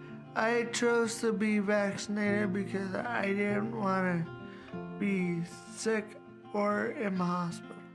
Getting the vaccination, my experience was painless and worth it. It was a very wise choice. Former regional champ and back in training. That's commitment. Ow. Oh, tough start. This is not as easy as it used to be, folks. And she's off, obviously pushing through some pain. Every muscle is begging her to stop. How's she doing this? I'm not even sure she knows. Look at her go. And stop. Come on. And go again. It's literally the home stretch. Whoa. She made it. Feel the elation. What fuels that kind of fire? Idaho Sports Nation, Ideal, Idaho's education savings program, is a proud partner of IdahoSports.com and an ideal way to save for college. Did you know it only takes $25 to start an Ideal 529 savings account and you get tax benefits? There is no better time than today to start saving for college expenses for you or for a loved one. Information and a full disclosure statement, including risks, terms, and conditions, can be found online. Please read carefully before investing. idsaves.org. Go save for college and go Idaho student athletes. We're Valley-wide cooperative. For 100 years, we've been your first choice for residential and commercial propane, fuels, oils, and lubricants. We service HVAC, install water heaters, propane tanks, and accessories. And yes, we'll even deliver right where you need it. Because for us, serving is more than a job, it's a way of life. We are proud to employ your neighbors and to be a cornerstone of your community. We're Valley-wide. Yesterday, today, and tomorrow. We're here for you. Vaping sucks you in quick, and the more you vape, the harder it is to quit. Not to mention all the chemicals and health problems. That's why thousands of teens are joining My Life, My Quit. Visit mylifemyquit.com or text Start My Quit to 36072. Dear Detour, you asked us to measure up. So yeah, we did. When life slings you mud, sling it right back. Stay strong. Toyota trucks. Toyota. Let's go places. Folks, I've got good news and bad news. Bad news? You just took that selfie with poison ivy. Good news? Someone gets to use their coverage from Your Health Idaho. Quality coverage for as low as $0 a month. We do things differently in Idaho. Sometimes we go east to find west, where muddy trails meet huckleberry smiles. Stars shine electric, and the wind smells like destiny. Sure, our traffic jams are strange, and not all our steaks are ribeyes. But wherever we go, our eyes never leave the road. Belts strapped and dreams packed, no distractions, no phones. Focused. From here to there, it's who we are.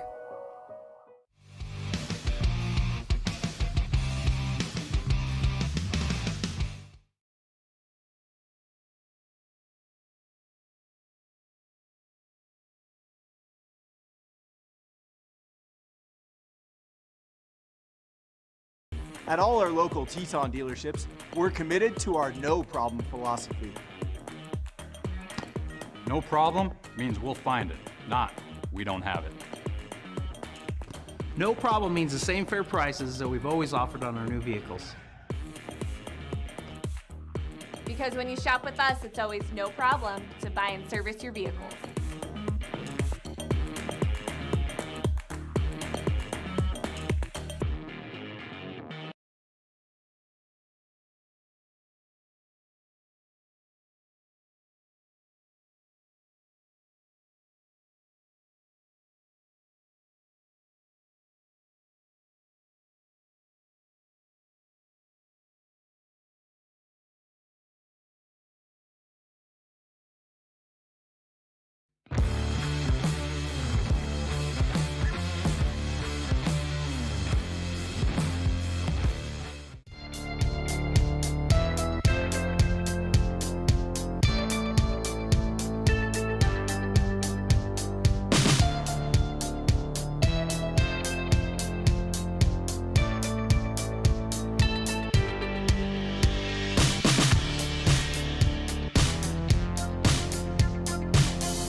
As Idahoans, we're not afraid to take risks.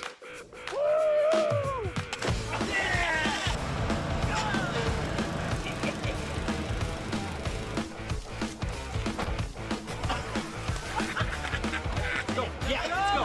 You got it. All the way, all the way. Go. All the way down, all the way down. Driving under the influence is not a risk we're willing to take. Be around to do more of what you love.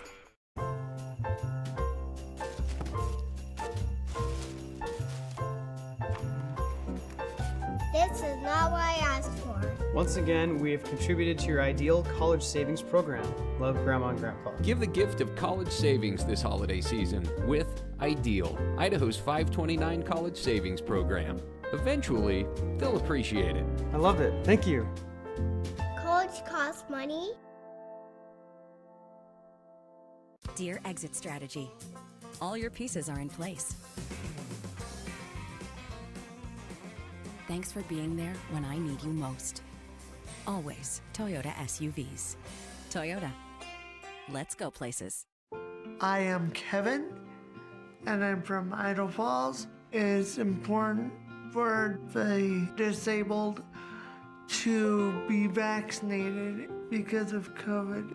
I chose to be vaccinated because I didn't want to be sick or in the hospital. Getting the vaccination, my experience was painless and worth it. It was a very wise choice. Former regional champ and back in training. That's commitment. Ow. Oh, tough start. This is not as easy as it used to be, folks. And she's off, obviously pushing through some pain. Every muscle is begging her to stop. How's she doing this? I'm not even sure she knows. Look at her go. And stop. Come on. And go again. It's literally the home stretch. Whoa. She made it. Feel the elation. What fuels that kind of fire? Idaho Sports Nation, Ideal, Idaho's education savings program, is a proud partner of IdahoSports.com and an ideal way to save for college. Did you know it only takes $25 to start an Ideal 529 savings account and you get tax benefits? There is no better time than today to start saving for college expenses for you or for a loved one. Information and a full disclosure statement, including risks, terms, and conditions, can be found online. Please read carefully before investing. idsaves.org. Go save for college and go Idaho student athletes. We're Valley-wide cooperative. For 100 years, we've been your first choice for residential and commercial propane, fuels, oils, and lubricants. We service HVAC, install water heaters, propane tanks, and accessories. And yes, we'll even deliver right where you need it. Because for us, serving is more than a job, it's a way of life. We are proud to employ your neighbors and to be a cornerstone of your community. We're Valley-wide. Yesterday, today, and tomorrow. We're here for you. Vaping sucks you in quick, and the more you vape, the harder it is to quit. Not to mention all the chemicals and health problems. That's why thousands of teens are joining My Life, My Quit. Visit mylifemyquit.com or text StartMyQuit to 36072.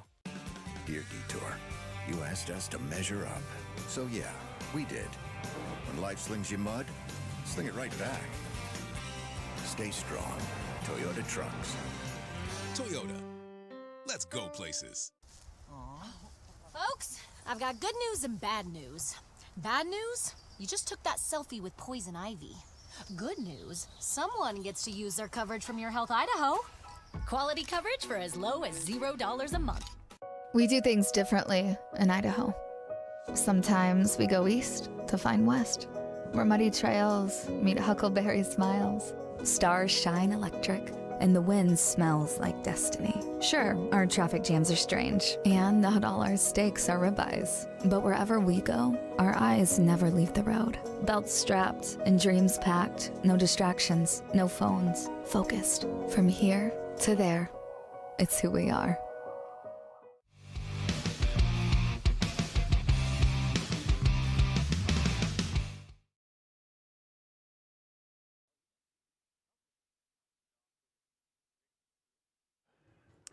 Welcome back to Teton High School for tonight's game.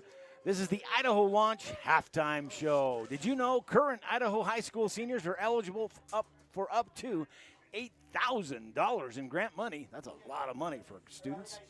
Apply today. Idaho Launch, support in every direction. Josh, as we look at this game at the halftime and the statistics, it's a 33-8 lead for the Teton Timberwolves over the Fruitland Grizzlies. What's been the tale of the tape as you look at those stats? Yeah, tale of the tapes is first off, I'll just start at the top for Fruitland. Their quarterback Jack Dressen, is 2 for 8 for 43 yards and 1 touchdown. He didn't make his first completion until late in the second quarter, where he had a 28-yard completion. Don't they have Kaufman in at quarterback? Excuse me, yes. Yeah, Kaufman. We did think that Dressen was going to be starting the game as a quarterback. They did indicate that, and then Kaufman came out. That was my apologies. Yep, Kaufman. Thank you. Kaufman, the junior. And then for rushing, that's really been where they've had some success. Spencer Tracy, the sophomore, is 8 for 39 yards, averaging about 5 yards a carry. Kaufman, the quarterback, is 8 for 51 yards, averaging 6.3 So he's their leading rusher? He's their leading rusher. Impressive. Okay. And then you're also, a little bit of Bushing, the junior. He's 5 for 21, averaging 4 yards a carry. And then a lone carry for Austin, number 4. I'm not going to try to pronounce his last name. Yeah, that's Austin. You win. Name of the game. we always try to pick out the best names for the game, and Austin, you win tonight. And then the 2 completions for this Fruitland team are to Spencer Tracy for 28 yards, and their lone touchdown to Tanner Dickinson, a 15-yard reception. So Fruitland, That's actually not bad statistics for a halftime game. It really isn't. Really, they in a have normal game. 156 total yards there. And they're doing what they need to do. Now for this Teton team. Another story altogether. Jack Nelson is 9 for 11, 139 yards, and 1 touchdown. Rushing, Hoosevelt, man, so he is 5 for 31. He's only got 5 rush attempts. He's averaging about 6 yards a carry. He's only got 31 yards? 31 yards of rushing. Okay. Their workhorse right now is definitely Jack Joyce. He has 9 rushes for 85 yards. He's almost averaging 10 yards a carry. Wow, way to go, Joyce. And then the quarterback, Nelson, has had a couple of rushes himself, 2 rushes for almost 30 yards. Receiving, you got Burke Nelson, the junior. He's got 2 catches for 44 yards. You got Boston Gunther. He has 3 catches for 46 yards. And then you got Thomas Hoosevelt has 2 catches for 31 yards. And then also Ty Brown has 2 catches for 18 yards. And then Hoosevelt has 2 rushing touchdowns and 1 punt return touchdown. That was 80 yards. So total, he has 111. He's got 142 yards on the night himself. Boy, that, as we start looking forward to the end of this game, the IdahoSports.com player of the game, we have to start looking at that. Joyce and Roosevelt obviously having great nights in not competing with each other, but complementing each other. But very close in total yardage. Absolutely. You're like, oh, wow. We have to choose? Joyce has done a lot of the workhorse. The power horse, He's gotten down to that, those 10 yards, 5 yards from the end zone, and that's where Roosevelt's getting that opportunity to finish that off. You're not wrong. And Roosevelt's adding on to his, he's now has 31 total touchdowns this year in the state of Idaho. Wow. Pretty crazy. Two touchdowns tonight, so that adds to his gosh, if he can get 6 tonight, 3 in the first half, 3 in the second half, he's pulling away from anybody in the state of Idaho. Yeah, not everyone's put in their max prep stats, but true. This Teton team has, and he has 28 coming in tonight. He got 3 more in the first half, and now he has 31.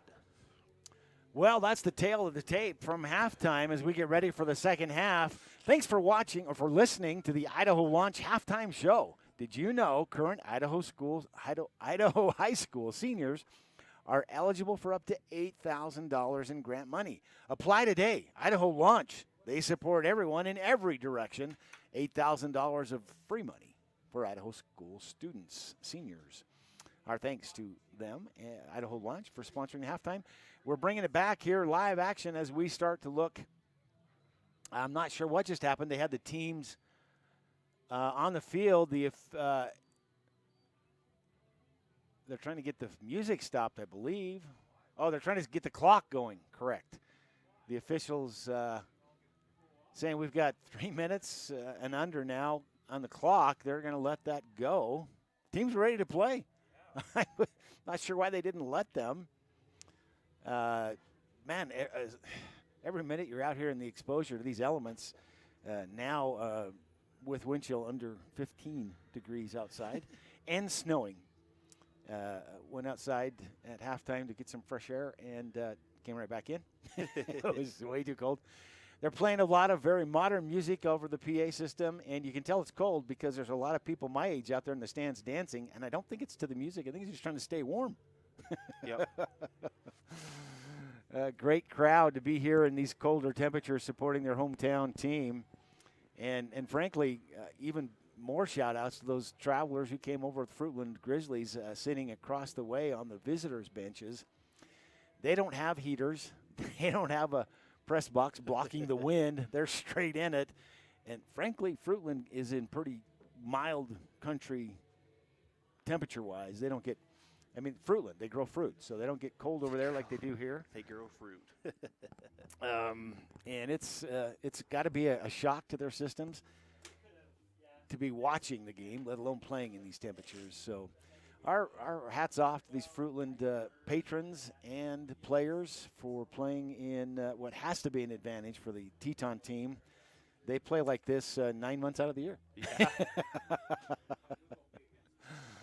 Beautiful country here as we're really in the shadow of the Teton mountain range and the foothills just surrounding us. It's probably one of the most picturesque, beautiful areas in at least eastern Idaho as we travel around, Josh, to these different stadiums and areas. Each one has their uniqueness, and this one certainly is a picturesque area.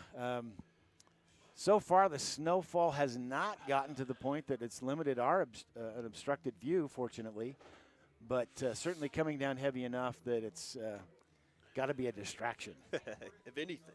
Yeah, certainly a distraction.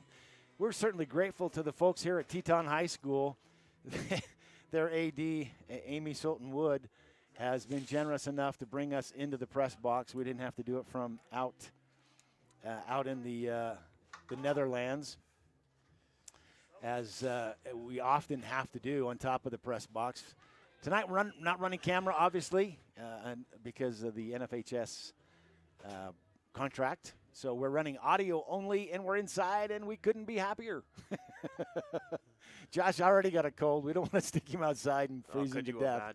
Imagine? I know. I don't want to imagine. All right, folks, we now line the teams back up. The officials, I have no idea what they were confabbing about, but we have a fresh 12 minutes as we get ready to have Teton kick off. Fruitland will get the ball to start the second half. The kick's up, and it's going to be Spencer Tracy kept making the catch. He comes right up the left side. He's tripped up. I thought he could have gone a little bit farther. He brings it out to the 35. Still a great return considering he picked it at the 10. Yeah, Tracy once again with another great return for that Fruitland team. I think if we look at this,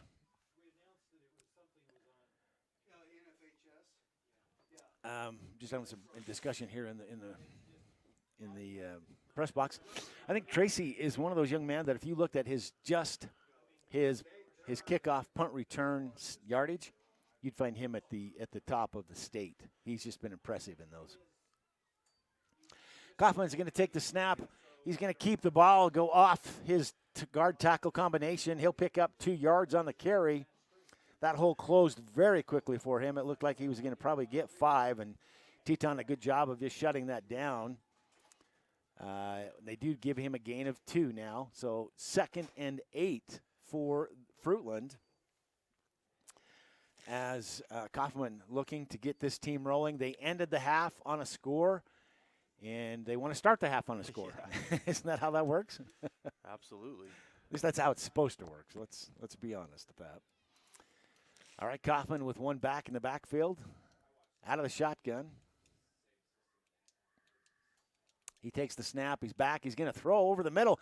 He's got a receiver, but the receiver drops it. Oh, Jack Mordhost? Yeah, Jace. Yeah, he Jace totally Mordhost. just dropped that. He had it. He was running. It's a tight end slant play. You make that catch, you pick up another 6-7 yards minimum. And I think he was making his cut and his turn before he got that ball in, and it just kind of falls incomplete for him. All right, so a 3rd and 8 for the Grizzlies as the snow now coming down a lot heavier than it was. Josh, what a beautiful winter wonderland. Not Christmas card time is not football time. All right, Kaufman with the shotgun, one back in the backfield to his right. Receiver coming across the middle. Kaufman rolling around, looking to throw. He's got a receiver, makes the reception. Number 14 brings that in. That's Brigham Walker. Walker making a great catch at the 40. So they'll move it down into the Timberwolves 40-yard line. That's a big 1st and 10 for the Grizzlies as they are moving the ball now, trying to make good on that last and first, scoring last of the half, first of the half claim as they're trying to get back into this game with a 33-8 lead for the Timberwolves. Yeah, that was a 20-yard reception for him. Take those all day long. Yeah, absolutely. He dropped his first attempt on the catch earlier in the game, but warmed up the hands, got this catch in. I don't know if he warmed up the hands, but got used to it maybe. Snow kind of accumulating on the field in a few spots down there. All right, the pass by Kaufman is received again by Walker. Walker makes the reception. He brings it down. Oh, that's Tracy. Excuse me, that is not Walker. Spencer Tracy makes that catch, and he's going to bring it down to probably the 26-yard line. Another first down for the Grizzlies as Fruitland moving that ball very well. That is a, 14-yard pickup for Tracy? He adds to his yardage. Now you got me sniffing. Now I'm scared. Tomorrow's going to be fun on our broadcast. Josh and I again on the broadcast tomorrow night. We'll be down at Holt Arena as we bring you the Skyline Idaho Falls game from from the Holt Arena at 5:30. And then I believe it's 8:15 we take on the Pocatello Preston Indians. Preston, yeah. Great night of action. We'll be inside, so it'll be a lot warmer for us. Yeah. Fruitland with a first down. Kaufman back. He's looking. He's going to throw. He's got somebody wide open. He throws over in the middle. His receiver on the side was a better shot as his receiver over the middle was double covered. I'm trying to see who that receiver is. He won't walk with his back to me, so I can't tell. That's number 41. So Tanner Dixon, I believe that's his tight end, isn't it? Nope. Wide receiver. Yep, wide receiver. He has the lone touchdown for That's right. Fruitland as well.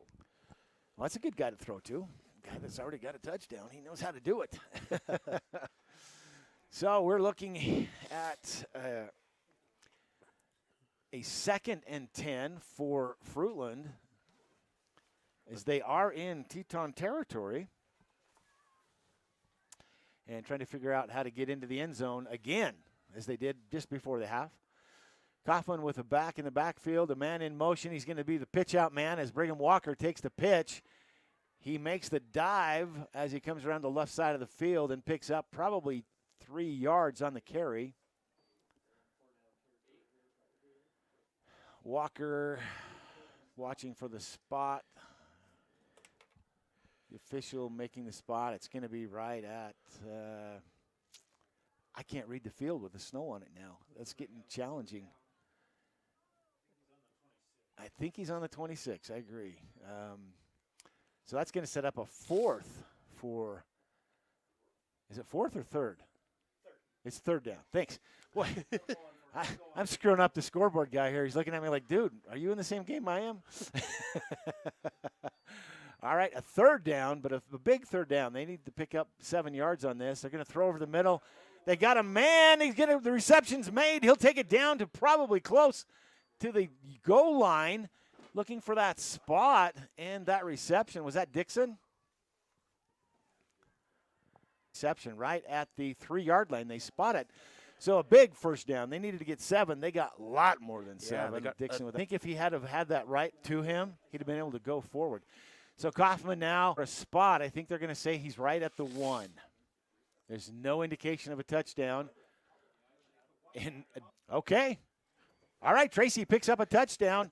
I wish the officials would score. Will now get the chance for the PAT. I would imagine they're going to do a 2-point attempt. Kaufman in the backfield, 1 back. He's in the shotgun. He'll take the snap. He rolls back. He's looking. He's going to throw. No. Fruitland does get the score. They don't get the PAT, but they are now 14. So 14 Fruitland. Folks, use their coverage from Your Health Idaho. Quality coverage for as low as $0 a month.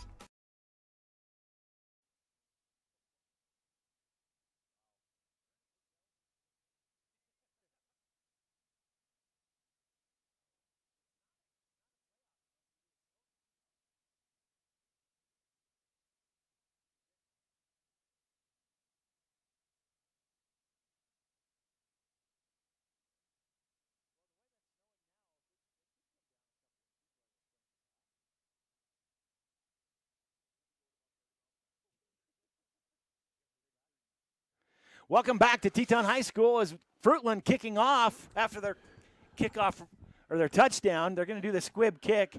Teton grabs the ball and just kind of powers through. They'll be brought out of bounds right probably at the 35-yard line. And that is Jack Joyce, their powerhouse fullback, as he kind of grabs the ball. And I love the way he runs. He just sticks his head down. It's almost like I don't have to know where I'm going. I'm just going upfield. And he does. And they mark it at the 35. Fake the handoff. They get the man over the middle. That's Ty Brown. Ty Brown's going to take it into the end zone. Touchdown, Teton. Of you who maybe have had spotty connection, I'm going to blame it on the snow. Josh, does that work? As soon as the snow started, it's when it messed up our connection. All there. As we're looking for wanting to not be out here in this cold exposure any more than they have to, but everything certainly is working for the Teton Timberwolves as they've racked up 40 points tonight in this nice little snowstorm. Cheerleaders having a little fun with the snow. They're writing messages and little hearts and letters. The onside kick, they recover it, but I don't think it went 10 yards. I think that's what they'll call, and they'll make him kick it again. Looks like Fruitland saying kick it again. You wouldn't. This is perfect field. I don't give him a chance to kick again and have it go clear down to the 30, 35.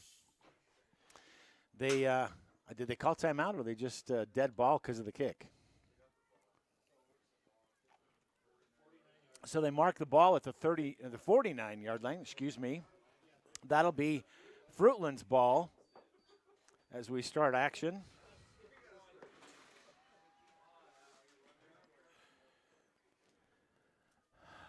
All right, Fruitland, they've scored on their last opportunity now with the ball. With 6 minutes and 37 seconds left in the third quarter. Hopefully our internet connection has been working better for you. Tracy will get the ball. He'll be caught in the backfield, and he'll be taken down for a loss of 4 on the play.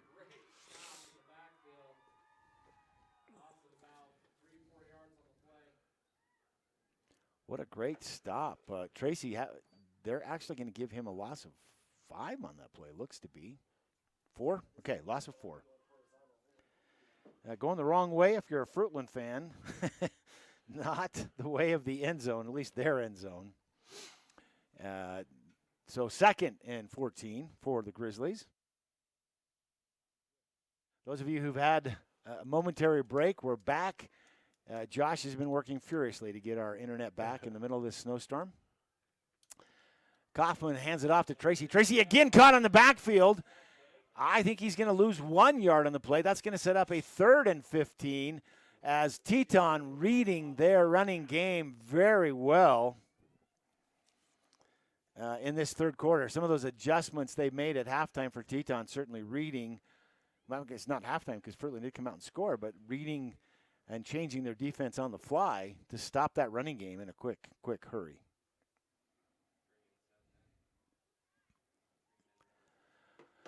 All right, so 3rd, 15, that's a long, when you've got cold temperatures, snowy weather, you don't really want to make a long pass. That's tough on your receivers. It's tough on everybody. Kaufman looking, takes the snap. He drops back. He's looking. He's going to throw with enough room. The receiver makes the catch, but he drops the ball as Teton wraps them up. As he brings that ball back in, Teton wrapped him up, and he dropped the ball. So that's going to set up a 4th and 15, and at this point, no option other than to kick for the Grizzlies. Yeah, great defensive drive right there from Teton. They got a stop they needed. They did really well. In fact, they're operating at a net loss of 5 yards. So definitely a good possession for the Timberwolves. As the Grizzlies now having to punt. Kaufman with a quick punt. He gets a nice punt away. They're going to let it just roll as Huzevelt says, no, I'm not going to get drilled. There's 3 Grizzlies there. Punt's going to roll down about the 16-yard line. Still good field position for Teton as they look to open up a even greater lead, I guess. The scoreboard guy here next to me is saying they want the 40-point lead so they can go into mercy rule. I don't think they have the mercy rule in playoffs, do they? Yeah, they do have a mercy rule. For the playoffs? It has to be, yeah. It's still okay, still a 40-point differential then. Have to be ahead by 40 in the fourth quarter. All right, well, it's a 40-14 lead for the Teton Timberwolves over the Fruitland Grizzlies with 4 minutes and 52 seconds left in the third quarter. Teton with the ball. Nelson back to pass. He's got a receiver over the middle. He makes the catch. It's going to be the first down as he breaks tackles and is going to get about 12 yards out of that catch. I think that's Gunther. Boston Gunther making a great catch and actually picked up probably 3 or 4 yards after the catch. A great job by Gunther. Nelson's going to hand it off, fakes the handoff, throws out, intending again for Ty Brown, I think. That's 30. Yeah, it is Ty Brown. And that's where cold hands kick in because he went to get it and it just went out of his fingertips. And I'm sure he's standing there right now going, no, shoot, that was my ball. Ty already with a couple touchdowns today. Quick pass now to the other side as the reception is made and the horse races off. He steps out of bounds. The officials say right about the 48-yard line of Teton. He stepped out of bounds because if he doesn't, he's gone. That's a reception to the right side of the field by Thomas Huzevelt. It'll be another first down for the Timberwolves at midfield as they're moving that ball down. They started at the 16. They're now at midfield, just kind of doing Teton football. Nelson in the shotgun. He's going to hand that off. They're going to come on a jet sweep, and it's not going to go well for them. Joyce with the ball. He's brought down in the backfield. It's going to be a loss of 4. Brigham Walker into the backfield. He'll get that sack for the Grizzlies and stopping a little bit of the momentum for the Timberwolves. And you got to feel good about that. Anytime you get a sack, you know that's a good stat. Yeah, Brigham there was able to avoid the outside blocker. Yeah, he did a really, really good job coming on this right side and just keeping that contained. Pass over the middle is complete. I believe that's probably going to be either Gunther or Brown just on these sides. Oh. Boy, I'm thinking that's Gunter, the way he's powering down. He goes 5 yards and 5 players on top of him. That's Ty Brown. It's Ty Brown? Oh, yeah. Ty Brown on the reception, and the the extra effort gets him down to just about the 42-yard line. They mark 1st and 10 for the Timberwolves. Another hand up off the guard tackle position. I think that's probably going to be Joyce, I'm assuming, given the position that he came from the fullback slot. It is not Huseveld. Joyce. It's Huseveld, isn't it?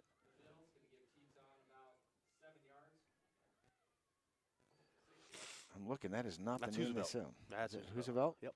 Okay. All right, a man coming in motion across the middle. They're going to hand it off up the middle again. I do believe that's Joyce. Joyce is going to power forward. He'll get enough for the first down easily. He puts it at the 30-yard line. That's enough for a Teton first down. Teton just rhythmatically moving the ball, eating the clock as we've got 2 minutes, 45 seconds and counting left to go in this game. Teton moving the ball effectively. Yes, Is that a nice, polite word? Okay, Nelson back to pass. He completes to Ty Brown. Ty Brown's going to power it.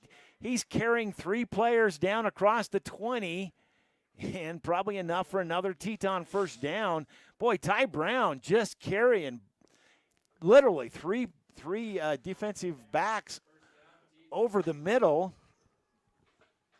Across the.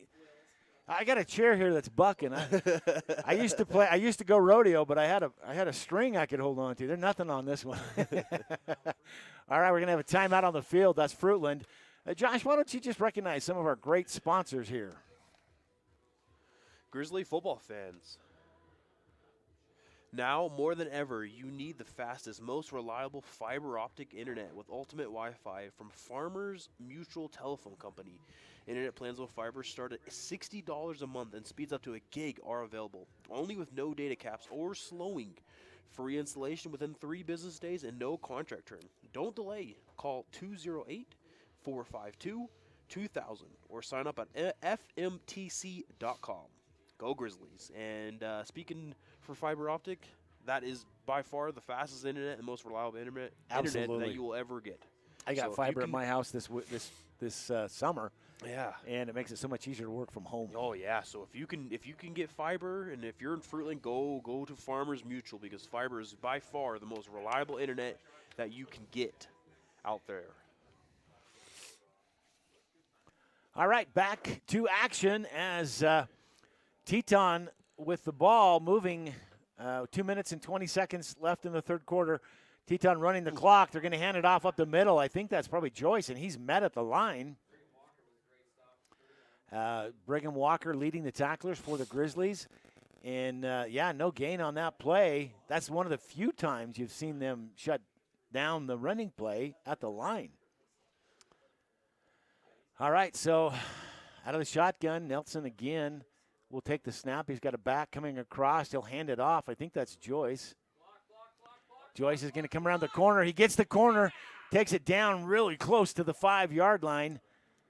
Jack Joyce just earning his keep as a blue-collar power fullback here. They mark it, I believe, at the 7. They'll mark it at the 7. That's a 1st and goal. Teton now threatening again to score inside the 10. Going to throw over the middle. They throw to, I believe that's Brown. Or is that Gunther? Nope, that's Hierstead. Hierstead, is it? Or Huseveld. Huseveld, okay. Huseveld with the throw. It goes through his hands and out of the back of the end zone, so no play there. Falls incomplete. 2nd down. Timberwolves. It's a good play, though. you know, everybody in the stadium was looking for the running game, and they ran it over the back of the end zone on a down and out, really, across that back end zone. Good play, but it just didn't materialize. Nelson again out of the shotgun. Again is going to keep on an option. Pitches it out to Joyce. Joyce trying to make the corner and the pylon. Does he? He does. Jack Joyce, touchdown, Teton. And, boy, Joyce is earning his contract tonight. He's just pounding out the short, tough yardage and gets it as he takes it from the 7. Picks up 7 yards on the play. Just sneaks it inside that pylon for the touchdown. Teton goes up 46-14, looking for the PAT kick now. I don't know what that clang was. It kind of sounded like, bring out your dead. It's Halloween. You never know. All right, the kick's up. It looks like it's going to be good. It is good. So we're now 47 for the Teton Timberwolves, 14 for the Fruitland Grizzlies. Time running out for the Grizzlies to figure out how to catch up to that runaway score for Teton. Gateway Park in Idaho Falls is bringing the mountain to town this winter season. Gateway Park is a new tubing hill in Idaho Falls, located right by Ryder Park and Sunnyside Road, close to the freeway. It snows every day at Gateway Park. Great for families, kids, youth groups. Everyone will have a fun time at Eastern Idaho's newest tubing adventure. I'll tell you what, I think I'm going to go to that. You know what? That's down there by the Sunnyside Road, right by that fishing pond. Oh, yeah. And the green belt. I watched them construct that over the summer. I think it's going to be a great activity, great idea. I hope that we as a community support that because it's got a lot of money invested in it. It's local, and we want to make sure that we support those. Absolutely. They support us. We support them. I take my little boy there. He would have a blast. I got to take my boy grandkids. Maybe we'll go together. We'll make it a date. Make it a date. You got to feel better, though. I'm not going to go around your grandkids. Well, I'm pretty sure your wife's going to make you sleep on the couch tonight. So. Don't Not jinx because you're me. in trouble, but because All she doesn't want to right. get sick. Don't jinx me. Hope it's I know soft. she's listening, too. All right, 1:32 left. Teton boots the kick right into the chest of the Grizzlies. They kick away from Tracy. I can't understand why. But they will bring it out to the 25 for Fruitland. Just trying to see who that. I believe that was Coleman. 21. Says Carson Pretty is 21. Or excuse me. Yeah, I thought that was Coy Kaufman. Well, it could be anybody. Those numbers are hard to read because the jerseys are scrunched up. So a 6 and an 8 and a 0 all kind of look the same. That's the tough part of a snowstorm and white jerseys. Snow is still falling, not quite as much as it was, but still coming down pretty good. The nice frosty snow coating on the field makes it so you don't have to get a drink on the sideline. You just lick the grass, right? Yeah. 1 minute, 22 seconds left in the game. Fruitland with the ball as Kaufman will go out of the shotgun. One back in the backfield. Trip receivers to the short field here. They're going to hand it off. They fake the handoff as Kaufman goes around the other side. I don't think Kaufman, I'm getting just stuttering here. Kaufman was caught in the backfield. I thought the Teton player was going to take him down as that corner came up. And Kaufman, a great job of eluding the corner, gets around him, and he'll pick up 4 yards. And what should have been a 4-yard loss. Yeah, he ran about great 30 job. yards, though. Yeah, he did run 30 yards. And you know, this is a higher elevation than Fruitland. Maybe need some oxygen machines over there on that side. So it's going to set up a 3rd and I'm going to say 6.5 for Fruitland in a must get. They must get this yardage. They can't give up a turnover of the ball to Teton the way Teton's been manning the running game here this half. All right, Tracy's going to take the ball. He goes off the tackle. I think he'll pick up that first down as he takes it down across the 45, probably to the 47-yard line. That is enough for a first down as Tracy continues to be their workhorse tonight. And he just covered that ball up. You know the ball's wet. You know their hands are cold. The gloves are wet. You got to cover up. There's a high chance. I'm really surprised we haven't seen any fumbles yet tonight. That is true. Well, we've seen a little bit of mishaps with the snaps and all of that, but I'm really, really surprised there hasn't been any fumbles. You know, almost all football games that I see in this kind of weather, and that's a few in East Idaho, there's always a fumble. There's always a fumble, whether it's between the snap and the quarterback, or the quarterback and the running back on the handoff, or the running back as he's trying to maintain that ball. It's slick. So the officials doing a good job of keeping a dry ball in the game. All right, Kaufman fumbles the ball. He picks it back up, but he'll get brought down for a loss on the play. That's going to take him back for a loss of probably 3.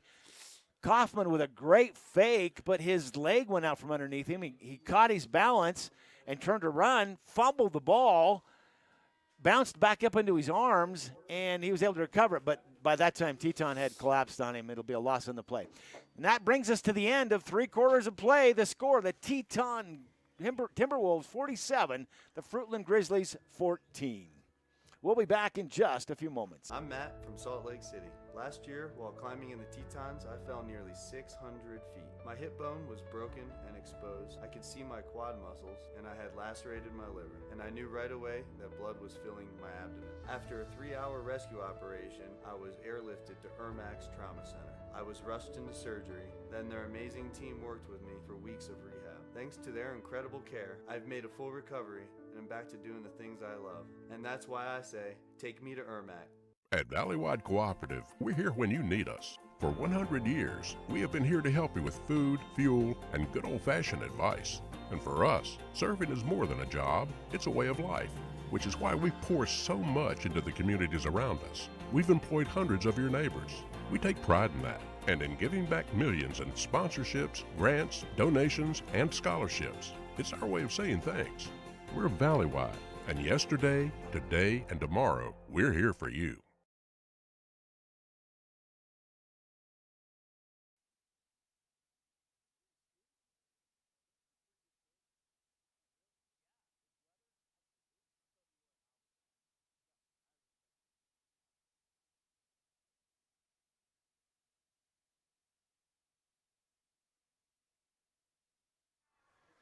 Welcome back to Teton High School as we start the 4th quarter play. 1 quarter play for a chance for Fruitland to get into this action as they're down by a healthy score, 40-47 for the Timberwolves. Fruitland comes out of the quarter with a handoff, running a sweep around the right side of the field. Did not see who the handoff was to, but they get back to the original line of scrimmage. Was that Tracy? I believe it was Spencer Tracy. It looks like him walking back to the huddle. And just a quick shout out to some of our power boosters for the Teton Timberwolves. They include Bainey's Football Bracketology, also supporting the Fruitland Grizzlies. Bainey's Football Bracketology. Also, Overland Door Company, Steve's Hometown Motors, Farmers Mutual Telephone, Evade Pest Management, Tri-Cities Physical Therapy, and First Colony Mortgage. Thanks to these power boosters for helping bring this game tonight. All right, Kaufman throws a deep pass. He had a receiver. The ball was in perfect position, just a little bit ahead of his receiver. It'll fall incomplete. But that's the kind of gamble you want to make, because if he could have brought that ball in, big gain, 30-yard gain for them. Just barely missed him. Went right off the fingertips. You got to think if this is a warmer game, that ball is probably caught. Absolutely agree. Absolutely. Josh, you were looking at the brackets earlier. The winner of this game is going to play who? Do you remember? I believe we discussed it. I believe it was McCall. McCall? Yeah. Probably McCall Donnelly? Okay. Here in Teton, I think.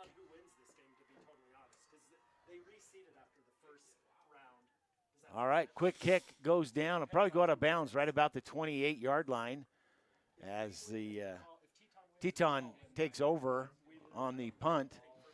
I'm just looking at the brackets right here. I think as we look tomorrow night, it looks like Kimberly and Gooding will be playing Snake River and Wood River.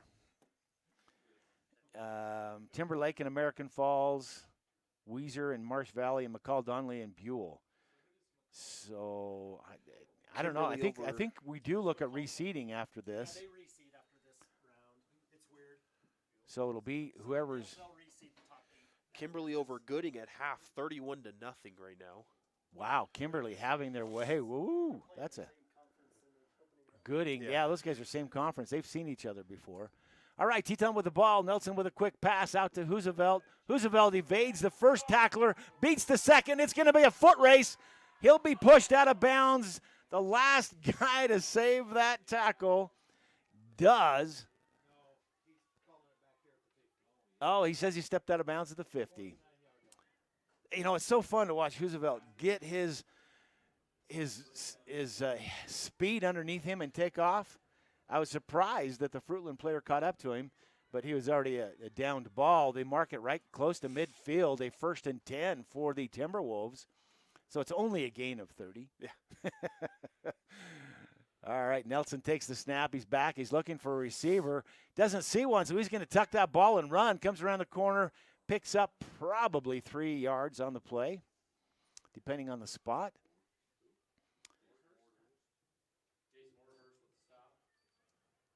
They're going to give him 4. Nice job for a muffled play. No receivers. He brings it in, picks up 4 yards. And Teton again with a quick offense.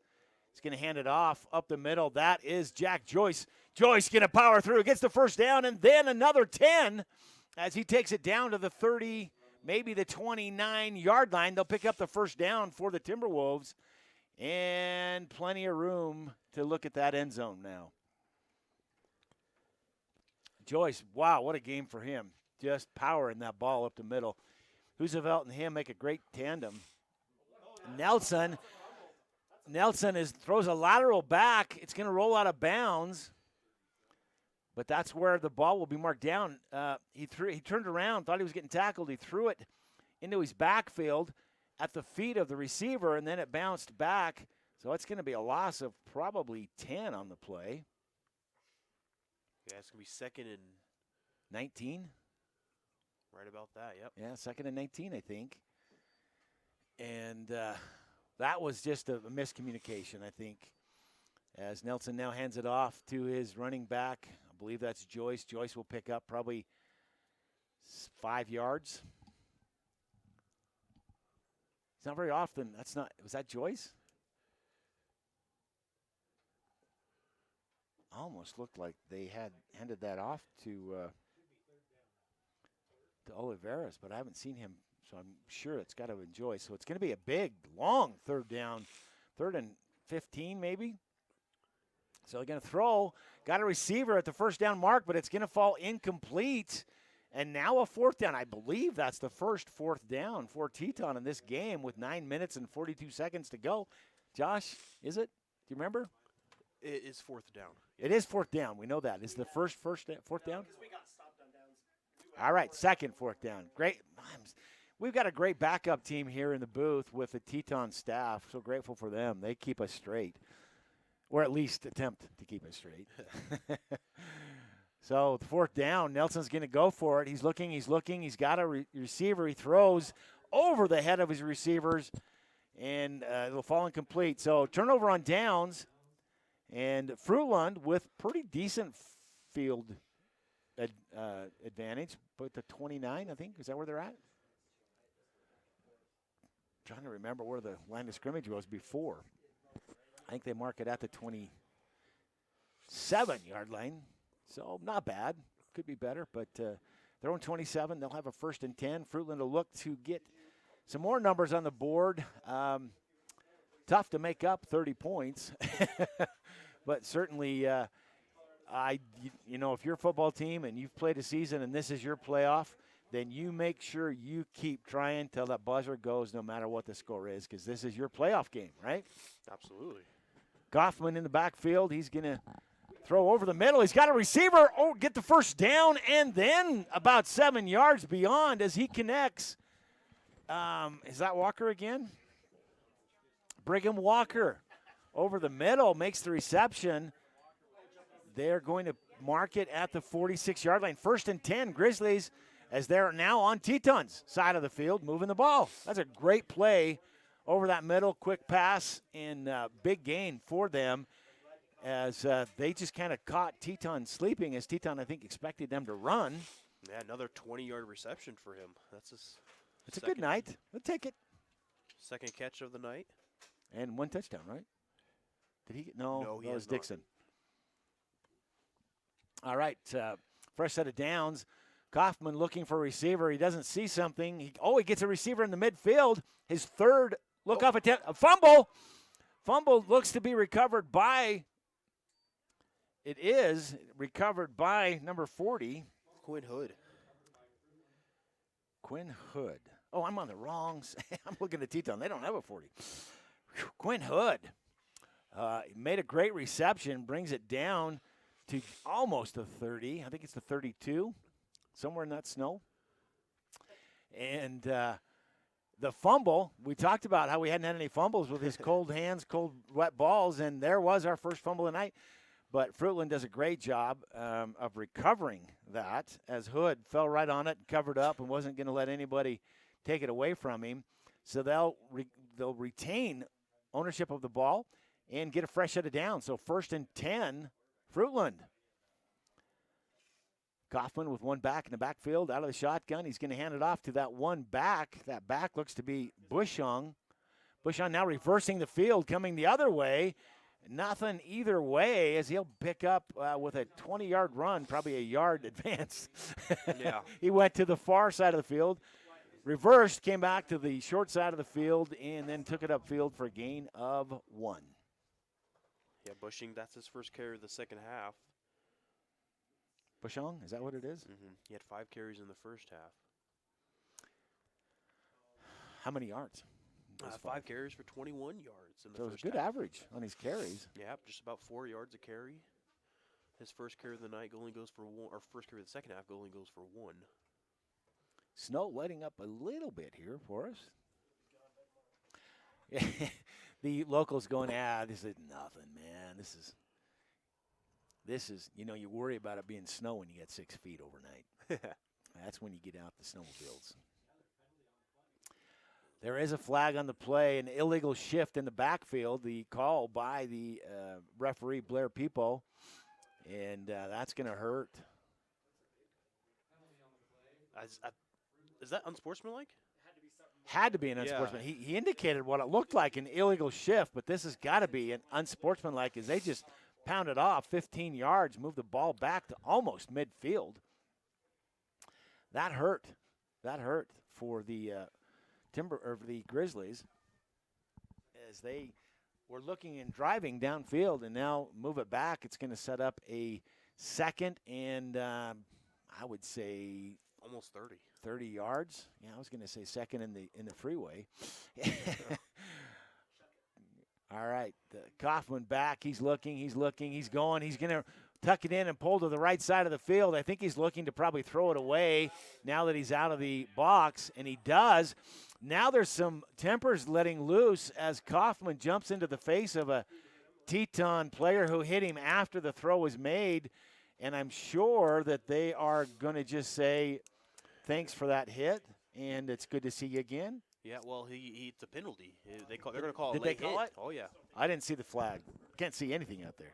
Yeah, there's definitely a flag thrown. I think that's going to be that's a 15-yard penalty. Should be an unsportsmanlike, yeah.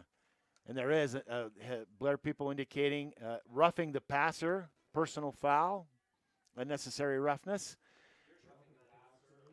I believe that's Teton's first penalty of the night. It's been the longest one of the night. They pound off those 15 yards that they just gave up.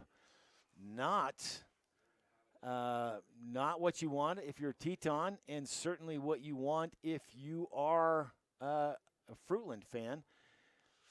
And they indicate that as a 1st and 10. I didn't think that they got an automatic first on the unnecessary, but maybe it's the roughing the passer that gets that. And either way, 1st and 10, they're going to hand it off to Spencer Tracy. Tracy, nice run around the right side of the field, pickups probably 6 yards before he's brought down. He is just he's fun to watch. Number 4, Austin. Well, Austin, you're fun to watch. You took that ball, covered it up, and it just seemed easy. And we all know that it's not easy when you're running on a wet field, a field you're not accustomed to playing in a cold temperature like this, and you pick up 6 yards. That's a good job. Way to go, Austin. Austin T, we're going to say. All right, Kaufman with a deep back, almost an I, but with one. Walker in motion, now sets in the tight end spot. They're going to hand it off to that deep back. What a run. He's going to pick it. Is he going to take it down to the 15, actually? That is 14. Brigham Walker, what a play. Walker kind of coming into his own right here in the second half. 6 minutes and 49 seconds left. A new set of downs for the Fruitland Grizzlies as they pick up a 1st and 10 at the 15. So Fruitland moving the ball a little bit. I think if I'm the Teton coach, I'm going to let them just give my players some action so they stay warm. Fruitland now again out of the backfield. Kaufman looking for a pass. He's got a receiver deep. He throws. It's going to fall incomplete as it just kind of a little bit too high for his receiver. I believe, again, Walker trying to look at who that is. It's not Walker, is it? It's 15? Nope. Not seeing who it is, but it just threw the hands and falls incomplete. And it's going to bring up 2nd down, I believe, for the Grizzlies. Yep, 2nd and 10. But they're inside the red zone. They've got to score here just to keep respectability, right? Isn't that how that works? Absolutely it is. You don't get in the red zone and not score in some fashion. So at this point in time, with just 6 minutes left to go, game pretty much out of control for the Grizzlies. They're playing for respectability and doing a good job as they're driving the ball down the field. Still out of the shotgun. Man in motion now drops into the tight end position. They're going to hand it off up the middle to Tracy. Tracy runs right into the nose tackle and nothing doing, and that's a big nose tackle. 65 for Teton. Not 65, but 63. Adrian Olivas. Doesn't say what his size is, but I wouldn't want to run into him in a dark alley. And Tracy just did in a lighted alley and didn't get anything out of it. So there'll be a 2nd down for Fruitland at the 15, looking to get some score on the table, take them into the, hopefully the 20-point range, as Fruitland right now down more than 30 with 5 minutes and counting left in this game.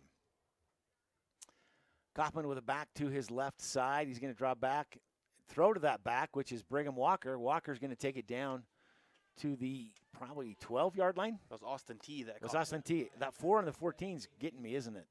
That is Austin T. Austin having some good yardage here in the second half, but there's a flag, isn't there? Nope. Oh, people was standing out there. I thought he was going to motion a penalty, but he's just making sure the clock's running. Because he's cold too. I know Blair. He wants to get by the heater.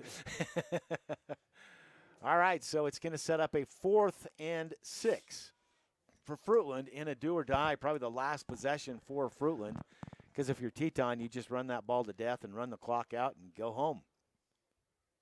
And advance to the next playoff. We don't know yet who that next round will be, as they do re-rank all the teams after this round of games.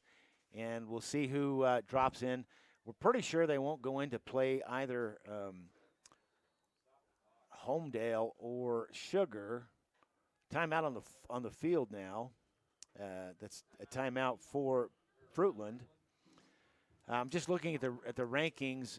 Number 1 Sugar will play the 8th ranked team, and number 2 Homedale will play the 7th ranked team. Right now, Teton, the 6th ranked team.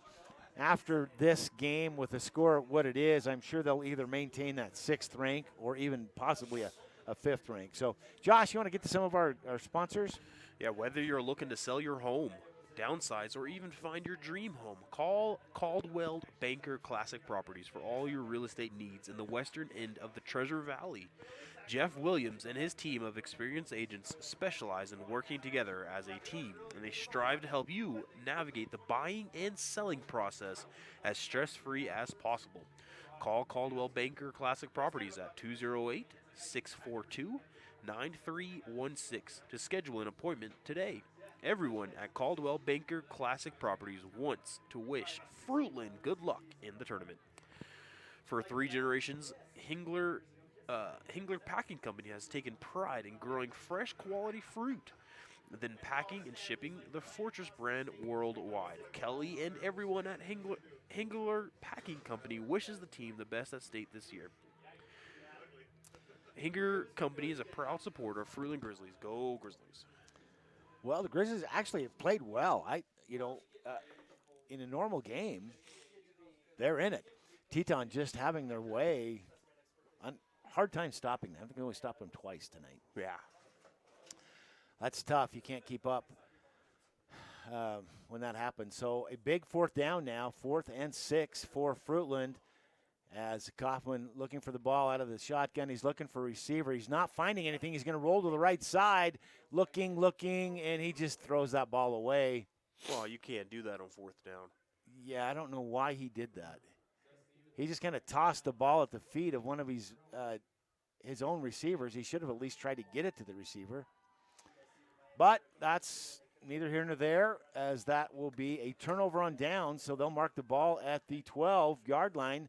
1st and 10. Teton up 47-14 over Fruitland. 4 minutes and 14 seconds left in this ball game, and the snow now coming down hard again. I think that was a gentle indicator to get the game over with. Yeah. Josh and I want to be on the road. Teton comes out. They throw. Did not see who the throw got to because there was too many bodies in front of them. Who is that? 15? 12. 12? Oh, Roosevelt. Of course. I don't know why I even asked. But it's got a 1. It's going to be Roosevelt.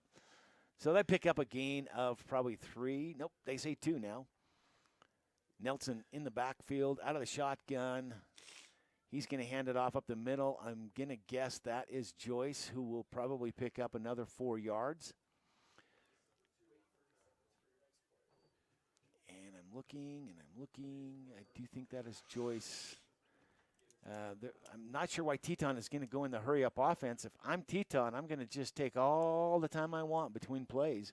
They stick to that hurry-up offense. I guess the snow's coming down a lot heavier than one out of this game. They're going to give the ball off to Roosevelt. Roosevelt's going to. Joyce. Is that Joyce? Thought I saw 12 on that. Good catch, Josh. That is Joyce. Joyce brings it down to the 33-yard line. Yep. 34-yard line, maybe. 35. 35. We're guessing, folks, because the lines are absolutely unviewable at this point in the game, as the snow has just eliminated them from being able to see it. Nelson's going to hand that off again up the middle to Joyce. Joyce picking and running and diving, and he'll pick up a gain of 12 on the play. Boy, Jack having a good game.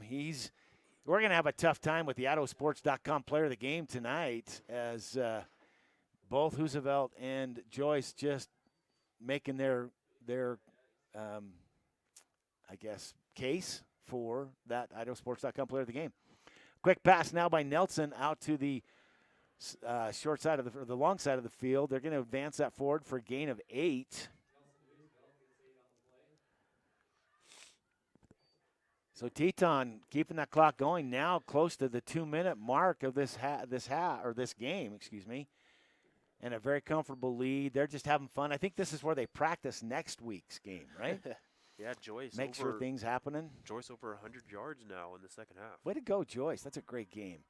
Another handoff. I think that, again, is going to be Joyce. He'll be caught behind the line or close to the line. I guess it's close to the line. Did not see who brought him down, but there'll be no gain on the play. And that's okay because the clock keeps running. Now under 2 minutes. And Teton, this game's in their hands now. They're waiting to just let the clock expire, and they can begin the celebration. And, we'll get that fun part of this game, Josh. Yeah. The snow now really coming down heavy, and we'll get fireworks again. Now, that's always pretty, right? All right, Teton's going to hand it off up the middle. Picked up a nice gain. Joyce. Short of the Joyce picks probably a 3-4 yard gain, but it's going to be short of the first down. 4th and 2, I think, is what we now look at. Yeah, that's what they spot. 4th and 2. Teton, I'm sure, will power that up the middle, and it's now under a minute as they just count it down. And they don't power up the middle. They go with the quarterback option around the right side. They'll get the first down. And who is that? Joyce again? Joyce will get the first down and the game, really. That's Jack Joyce again. Boy, what a game for him tonight. I can't say enough good about that young man. I've just been impressed with his power and ethic. He's been working it the whole game. We're running into the end of the game here, and he's still powering out the yardage. Picks up the first down. Teton now takes the snap. They'll take a knee in victory formation. That'll be the last play of the game as the Teton Timberwolves will pick up the win, 47-14 over the Fruitland Grizzlies. We're going to fade away to some of our commercial sponsors, and we'll be back as we talk about the IdahoSports.com player of the game.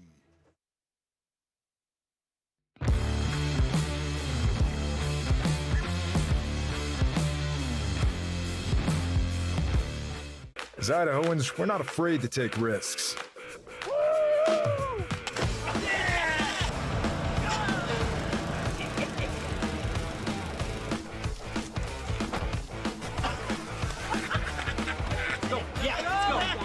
All the way, all the way. Go. All the way down, all the way down. Driving under the influence is not a risk we're willing to take. Be around to do more of what you love. We do things differently in Idaho. Sometimes we go east to find west, where muddy trails meet huckleberry smiles. Stars shine electric, and the wind smells like destiny. Sure, our traffic jams are strange, and not all our steaks are ribeyes. But wherever we go, our eyes never leave the road. Belts strapped and dreams packed, no distractions, no phones, focused. From here to there, it's who we are.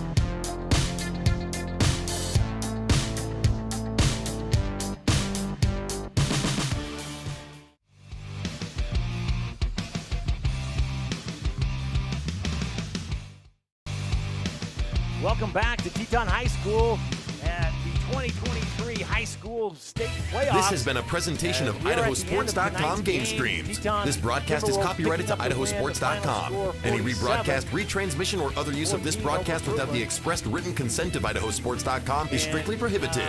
Josh, if we start looking at this and go player of the game, is there any question who that is? Well, first half, you're going to give it to, on the Teton side, you're obviously going to give it to Thomas Hoosveld. He had 3 touchdowns in the first half, 80-yard punt return, and then 2 rushing touchdowns.